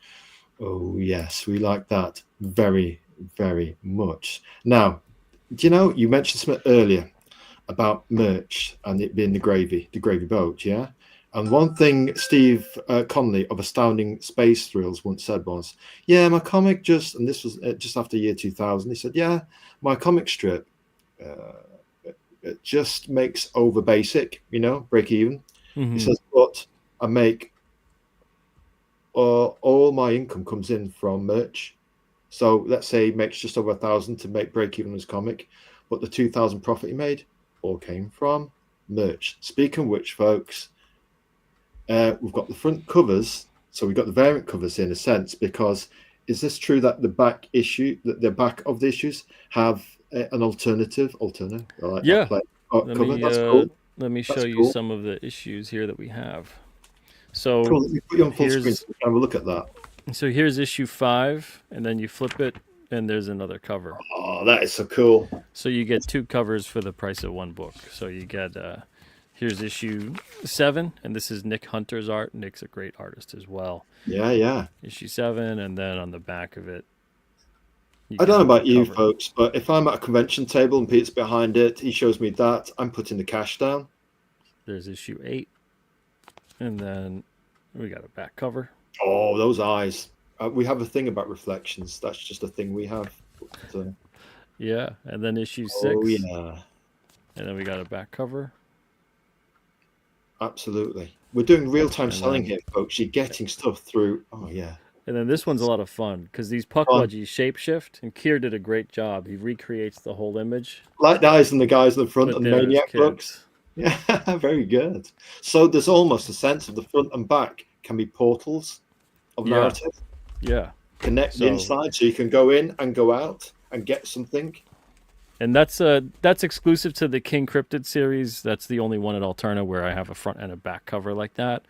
But it's been a lot of fun getting those back covers on there. And that's what I show too on 10 to 13. We got those back covers that correlate. And when you flip the issue over, so if you like the back cover more than the front, maybe some people like to display these. Sometimes they like to put them up on the wall, use them almost as like decorative art. You like maybe the back cover more than the front. You want to display that, you could do that. But this way, you don't have to buy 2 separate issues to enjoy 2 different covers. You can just buy the one. And interesting, that might potentially at your behest be, or at your behemoth, could be, sorry, you guys, cut me some slack, huh? That could be something that potentially is a theme running forwards, maybe. Oh, for King Cryptid, it definitely is. As a selling technique, it's very good. Yeah, for King Cryptid, it definitely is. It'll stay like that for the series. That'd be cool. Yeah, I like that. I mean, that says to us, passion project. The fact that you're going to double figures, passion project. Oh, here we go. John Long Fox. He's still listening. Good on him. Heroic Takes will have 2 covers from Heroic Tales, I'm guessing. Heroic, but has 2 takes for the covers. Yes. Heroic Tales will have 2 covers from now on too. Nice one, John Zombox. That's very good. Especially that Renzo, we call it the Sun cover, with he's holding the baby and the farmstead is in the back. Yeah. What a cover that was. Well, Renzo. I always loved Marvel Comics Presents it was a flip book style though, but they had eventually they had the 2 covers. They had one on each side, but King Crypt is not a flip book. So if John, if you do that, if you're serious about that, maybe think about making it a flip book. You know, one story and then you flip it over and you get the other story. That would be kind of cool. It'd be interesting. Oh, here we go. Yeah, he is. He says it confirms that. He says, yeah, it's a flip book. Oh, very nice. There you go. Very nice. Yeah, it gives another person another swing at the bat in terms of enjoying a comic. That might be their way in, and then they warm up to the patriarch. It can sometimes happen the other way around, or they like the back cover and think, yeah, I don't like the front cover so much, but the back cover's hot. That's why I'm going to like so and so's book. You know? Yeah. Cool. Right, what have we got here? Oh, it says, oh yeah, will I like Encrypted? Here we go. Who's it for? Before we get down to some basic meat and potatoes. Well, anyone that enjoys adventure, sci-fi, mystery, monsters, a little bit of horror, a little bit of drama, all that stuff. If you enjoy stories that are like that, if you're into paranormal history, there's all kinds of paranormal history Easter eggs throughout the series of King Cryptid, then you'll most likely enjoy the King Cryptid series. Other than that, if you enjoy classic style storytelling, you'll probably enjoy King Cryptid as well. It's not really a decompressed series. It's a nice in between, I think, between a decompressed and a compressed series. It's not as dense as a lot of compressed comic storytelling can be, and it's not as sparse and as slow moving as a lot of decompressed comics can be that are more modern. Peter, you really care about this encrypted character to put it into double figures, yeah, and leverage the company. Oh yeah, I got at least 100 issues to tell as reader willing. There you go, folks. He's singing our song. We like to hear that sort of creative commitment from a creator, because that gives us, you think one and done. Where's the commitment there? You're saying that you're making this big fuss about a character, and well done for getting first issue out. That's an act of courage, no doubt. But where's the conviction? Yeah, that comes through the courage. I think we're missing a lot of that nowadays too, though. We're missing a lot of the ability to grow with the character. To kind of have this character be a part of our lives for years, not just in and out. One issue done, oh, it was good. But then that's it. You forget about them in a month or two, and then eventually they become a shadow of a memory, and you're like, yeah, that thing that time. Yeah. I wanted to make a character that was like the characters and stories I loved, that were around and a part of my life for years and years and years, and became like fictional friends. Became imaginary friends essentially, where you know their histories, their height and their weight, the food that they like, their enemies and their friends, all that kind of stuff that made comics so personal. And that's the kind of thing I want to make with King Cryptid, and that's why I have to stop myself from coming up with new stories. I've capped it at like 100 different quick little plots. Yeah. Every time I come up with one, I come up with 2 or 3 more to bounce off of that story. So I had to stop myself after a while. Well, yes, we know that feeling too. But less about something we want to talk about. We want to ask you about how you get your ideas, where you get the ideas, and when you have them, do you have, I don't know, where's our phone? Our phone's around here somewhere. Do you have your phone with you? Is that your modern notepad, or do you have a notepad with pen? A bit of both. Yeah, I got both. I got like a spiral notebook little thing, and then I also have a lot of ideas on the phone too. So got you. So hybrid working, a bit analog, but whatever gets the idea down so you don't forget it. Exactly. Yeah. Speaking of gravy of ideas, and he's got the gravy of ideas, we certainly you wouldn't want to take him on our quote unquote Mace Window here in the Battle of Ideas 100, and he's committed to the cause. He's in deep. He's kind of one step away from Master Yoda here. Speaking of Master Yoda, we somebody on X the other day, actually, got to share this, asked the question about a Mount Rushmore of comics, and naturally we went, what did we do? We did something like Jack Kirby, I think it was probably Alex Toth, and maybe actually 2 others that we don't remember. But actually, what it should be something like Prince Valiant, yeah. And that is Hal Foster. It really should be Alex Raymond, Flash Gordon, and the guy that influenced Kirby a lot with what's his name? Come on, it did what's his name? He got to have a look. It's over here on our. Got to do it now, otherwise we'll fall flat in the face. Here we go. Steve Canyon. Oh, okay. And Milton Caniff, because of the creases. Kirby had killed Milton Caniff creases, and then it'd be Jack Kirby. So you've got the Titans, then you've got the Mega Olympian. Those would be our, shall I say, our Grand Canyon, our kind of, that would be our kind of 4 monumental faces. If you could do that, what would be your 4 kind of creators that kind of influenced you over the years, or is it too many to really? Oh, there's a lot. If I really had to I mean, I look at it back on largely who I've collected and read over the years. Of course, yeah. So if I'm including writers and artists, I'd probably say John Byrne, Chris Claremont, uh, Art Adams, and it's going to be really difficult between Jim Lee and Frank Miller. For the fourth one, yeah. Yeah. Now, funnily enough, for indie comics, we went Jack Kirby, because he eventually did get to Pacific Comics, and I think all through his life he really was an indie creator who just didn't have that avenue to explore himself. And then we went Gary Spencer Millage of Strange Haven fame. If you haven't read that, we utterly Okay. recommend Strange Haven. It's like The Prisoner meets Emmerdale Farm meets The X-Files. And that village from the Hammer House of Horror that you kind of get into, but can never quite seem to leave, you know? Astonishing. And after 25 years, we're in deep with this guy. He's just got round to finishing the story after 25 years. He's nearly at the finish line. And we've got all the ones up to about issue 16, 17, 18, whatever it was, before he stopped and real life took over. And now we're at the precipice of the end, and we can't wait. We're just hoping he stays well and healthy now. Yeah. You know? And then there's another one. It was like Jack Kirby, Gary Spencer Millage, and there's somebody else. Who was the other person? Anyway, when you try and remember some on live stream, you're doomed. But we did three, but we thought the fourth place on this heritage monument could be for any indie creator that wants to get to maybe 100 issues, Peter, if you know what I'm saying, and actually can have a creative legacy where they can actually, you know, try and push themselves, push it, get intimately involved with the character, be committed. I mean, truly commit, not just 1 or 2 issues, but for the whole cause. If it takes you 10 years to, I mean, Dave Sim was the other one, because he did the 300 issues of Severus the Aardvark.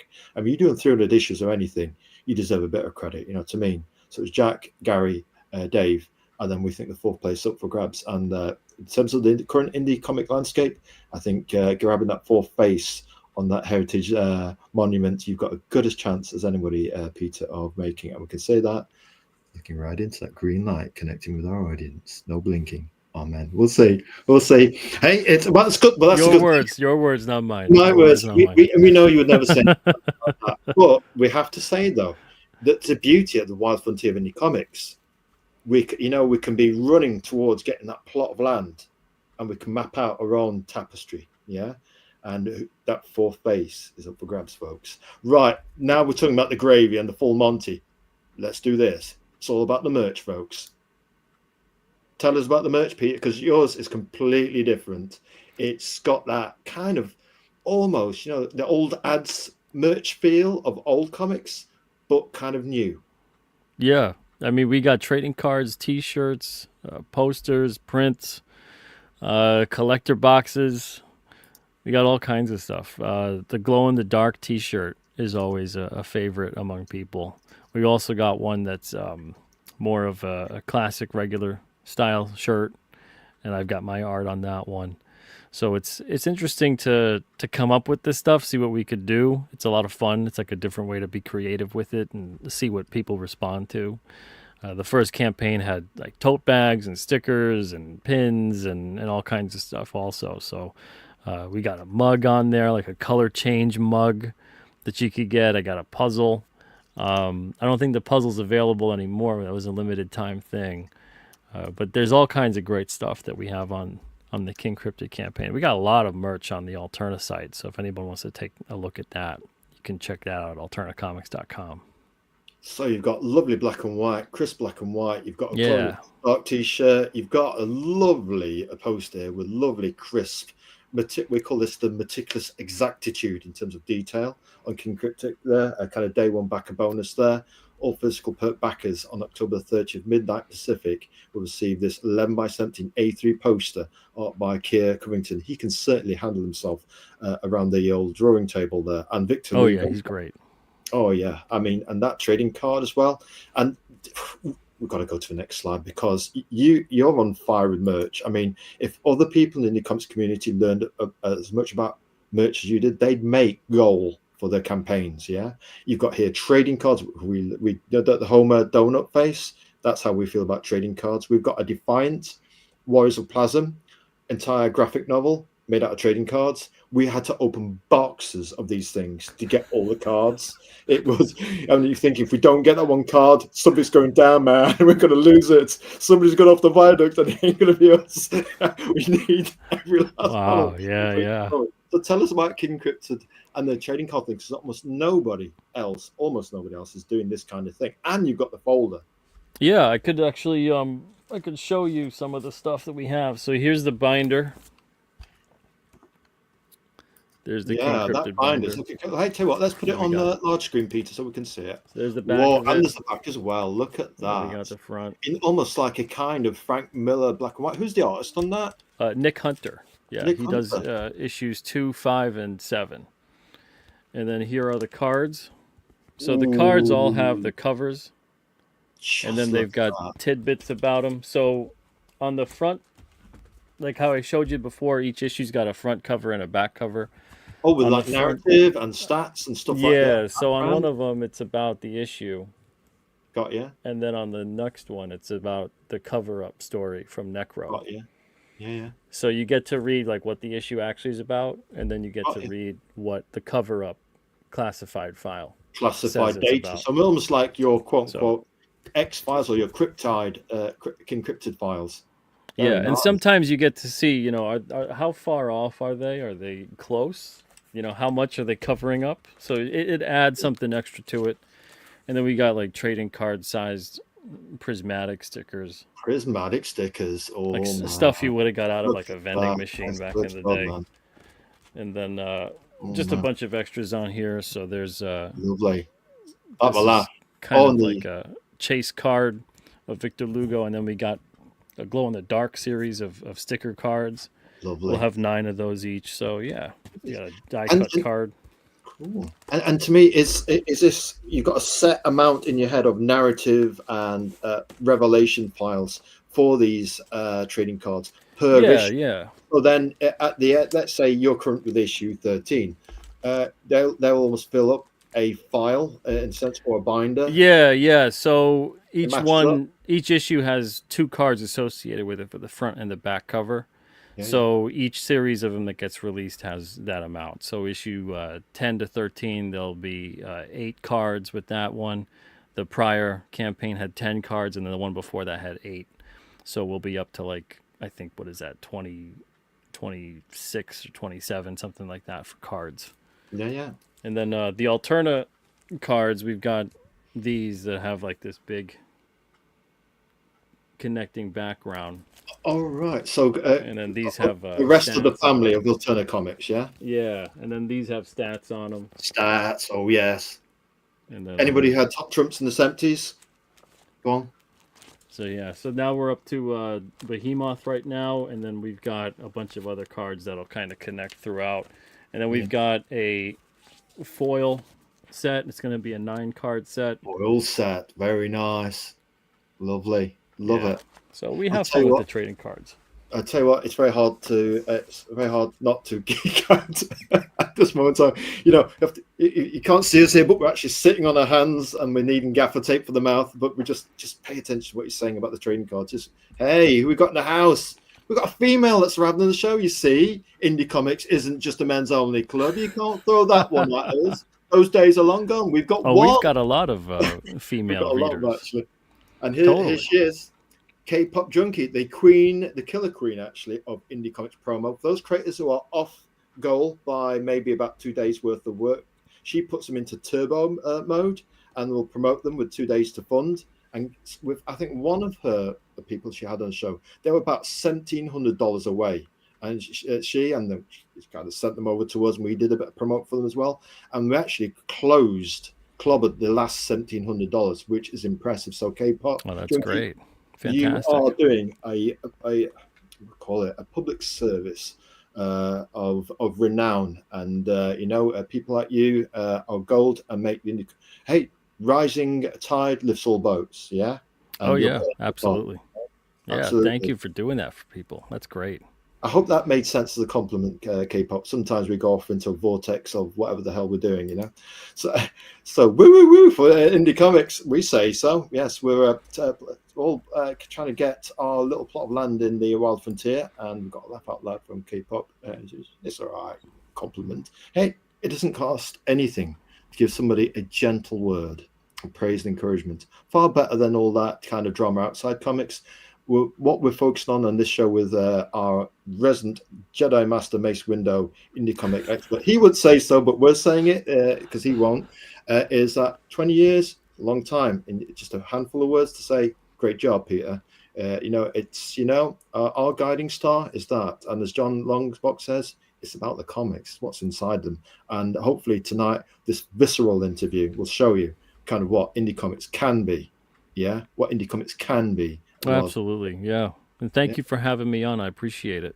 No problem. Right, here we go. We've got something. We've got something else. We're nearly at the end of the merch, but there's a lot of it. So you've got these collector boxes, and you've got it.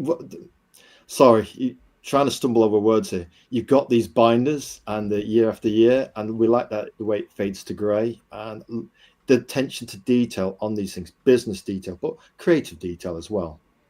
Oh yeah. So the reason why it's kind of lightened up on 2025 and 2026 is because those aren't necessarily revealed yet. The first 3 boxes, the 3rd box is on this current campaign. The 4th box will be on next year's campaign, and the 5th will be on the year after that. So that's why that image looks that way. They'll all form on their spine that complete image if you get all 5 collector boxes, and each box holds like 15 to 20 comics. Yeah, wow, that is what you call impressive. That is what we call the biz, and this is something where we call you prodigious. There we go. We might use one word. Clip that for later. Here we go. Tell us about your sketch cards and the way you approach them, because you certainly can draw. You're an artist. You can color your letter. You actually design trade dress as well, logos. Yeah. So if someone's interested, they can get sketch cards on the campaign also. And usually we got the artists who also are on the other issues too. But on this one, if you get it from me and you get it on the campaign, I'll do like a full image on there for you. And usually it's black and white is what people want. But yeah, sometimes they request color, and I do that too. It costs a little extra, but I do that as well. I've been drawing sketch cards for a long time, though. Have you? Drawn, several thousand. And cards. People want that black and white sketch. It's almost down to the pencil, down to the inks. It's that. Yeah, kind I think it's like a fun. It's a fun, small thing. way to get original art. You don't have to put a whole big investment into it. Maybe on an original page or something a lot bigger. I've done sketch cards for a couple different card companies over the years, and I don't really do them anymore for card companies, but I do a lot of commission work on the cards now. Commission work on the cards. Yeah. And you balance the time for commissions with the I guess that you call it the size. You can have like trading card size or kind of an A4 size. Yeah. And everything has its price in terms of the value of your time and that. Yep, absolutely. Here we've got beanie hats, and we've got old schools. Are those sewing on badges? Yeah, those all have Velcro on the back of them. Cool. But yeah, they're patches nonetheless. K-pop saying she wishes she could do more, and you got a compliment to Pete. So it's not just me. We're not just fluffing you up. It's just what people see. They call it as they say it. If you weren't doing it, we couldn't say it. Pete does a great job. Love lurking in his stream. So you've got more lurkers than you realize. We're like cryptids. We're in the shadows. You just don't realize we're there. You know what I mean? You've probably got another Pacific Ocean deep worth of fans out there. They're just in the shadows. Well, thank you. Don't be in the shadows. Come and see the light beyond the surface. Keep him on traditional print, folks. Turn up. Keep him on that old paper and newsstand paper and the dots. Yeah. Coloring and the web press. Well, I want to keep them as affordable as we possibly can, but we can only do that with the numbers to justify the print run. So that's why we'll do what we got to do, but it's one of those things where if someone's out there and they don't know, they maybe they're I don't know, a bit hesitant to take the dive into any of the books that they see, whether it's King Cryptid or anything else at Alterna. We got some books that are even $1. You can give them a shot, and the shipping's always a flat rate. It's always the same. Right. You can order all 100-something books we got on there. It's still going to just be one cost for shipping. You could really get a lot for your money with Alterna. But I yeah, think again, we can only really keep doing the prices at that rate with the print runs being what they are. It's volume then, isn't it? Making sure you get Absolutely volume. Yeah. Oh yeah. That counts everything. So if you buy lots of cheap priced Alterna Comics, then the flat rate balances with the amount you're ordering. So the more you order, Oh yeah, the more it pays to actually get a job lot, and you'll be in for indie comics, plenty to read for 3 months, maybe half a year. oh totally, yeah. Even if someone is in Canada, let's say it's only $25 to ship something to Canada, and maybe if they get 10 or 15 books and they spend like $20 to $30 on those 10 or 15 books, in total you're talking about maybe $50 or something like that. So you're really only talking about between $4 to $5 an issue. That's very on point for what most comics are nowadays. I know some people look at that and go, "Oh, that's very high for the shipping," but don't order just one issue and think about paying $25. Think about ordering several or a whole series or whatever, and then the shipping the cost is mitigated yeah. So By the price of the comic. So you actually have to think volume and actually think big picture. Yeah. And we got tons of preview pages and stuff on there too. And if shipping's not your thing and you want to go for digital, you can do that too. And then maybe try out a digital book, get it for 99 cents. And maybe you like that enough, you want to own it in print, then you can just go and get all the printed issues. So we got a lot of different options on the Alterna site. Tell us about this merch here. What are these? We couldn't quite figure out what these were. On the left is tote bags. We got we got King Cryptid on a tote bag, and also the New England Cryptid Research Organization logo. That's on a tote bag, and then we got the prismatic stickers, and those are like trading card size. Those are the ones I showed before. They do look impressive. Now, the one thing we do like to do, if you've got a campaign out there, tell us about your campaign tiers. We've included digital paper options, the merch, and the glows, and the custom regular sketches that you do. Yeah, yep, that's true. I hate to say it though, I only have like 5 minutes left for you. Oh, no problem, sir, no problem. Right, so we've talked about a lot of this already. We've got all the merch here. If they want it, they can catch you at Indie Comics Go-Go, yeah? Yep, yeah, you can go to Indiegogo. KingCryptid.com will take you right to Indiegogo, to the latest campaign, or you can go and order direct at alternacomics.com. And that's kind of the preferred one-stop shop. It's the same stuff that's on Indiegogo, but you have access to everything else at Alterna. So if you want Blood Realm, Red Koi, Tinseltown, Trespasser, you name it, it's on there. And you can go and check that out and order one thing, order everything in one place. Wow, I tell you what, that's a lot of merch, and it's going to keep him on point, I guess, with the finances. Now, why did you create Indie Comics to begin with? Was it just because it was creative control? Oh yeah, I mean, I've always just loved comics as long as I could remember. I can't remember a time when comics weren't a part of my life in some way. Even before I knew how to read, there were always comics around that I could just look through. And I wanted to create my own. And I started off when I was younger. I wanted to create other comics for the bigger companies. But I always wanted to make my own characters and have them interact with the characters that already existed. And then eventually I just kind of created my own characters and didn't want to work with the characters that already existed.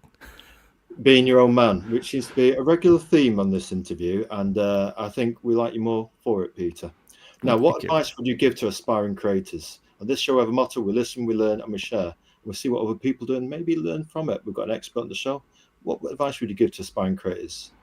The advice I would give is to watch this 3-hour interview where I sprinkled throughout the course of the 3 hours a lot of advice. I think so. When we've got a creator like you on board, it's creative gold. Watch the restream, folks. It'll teach you everything you need to know.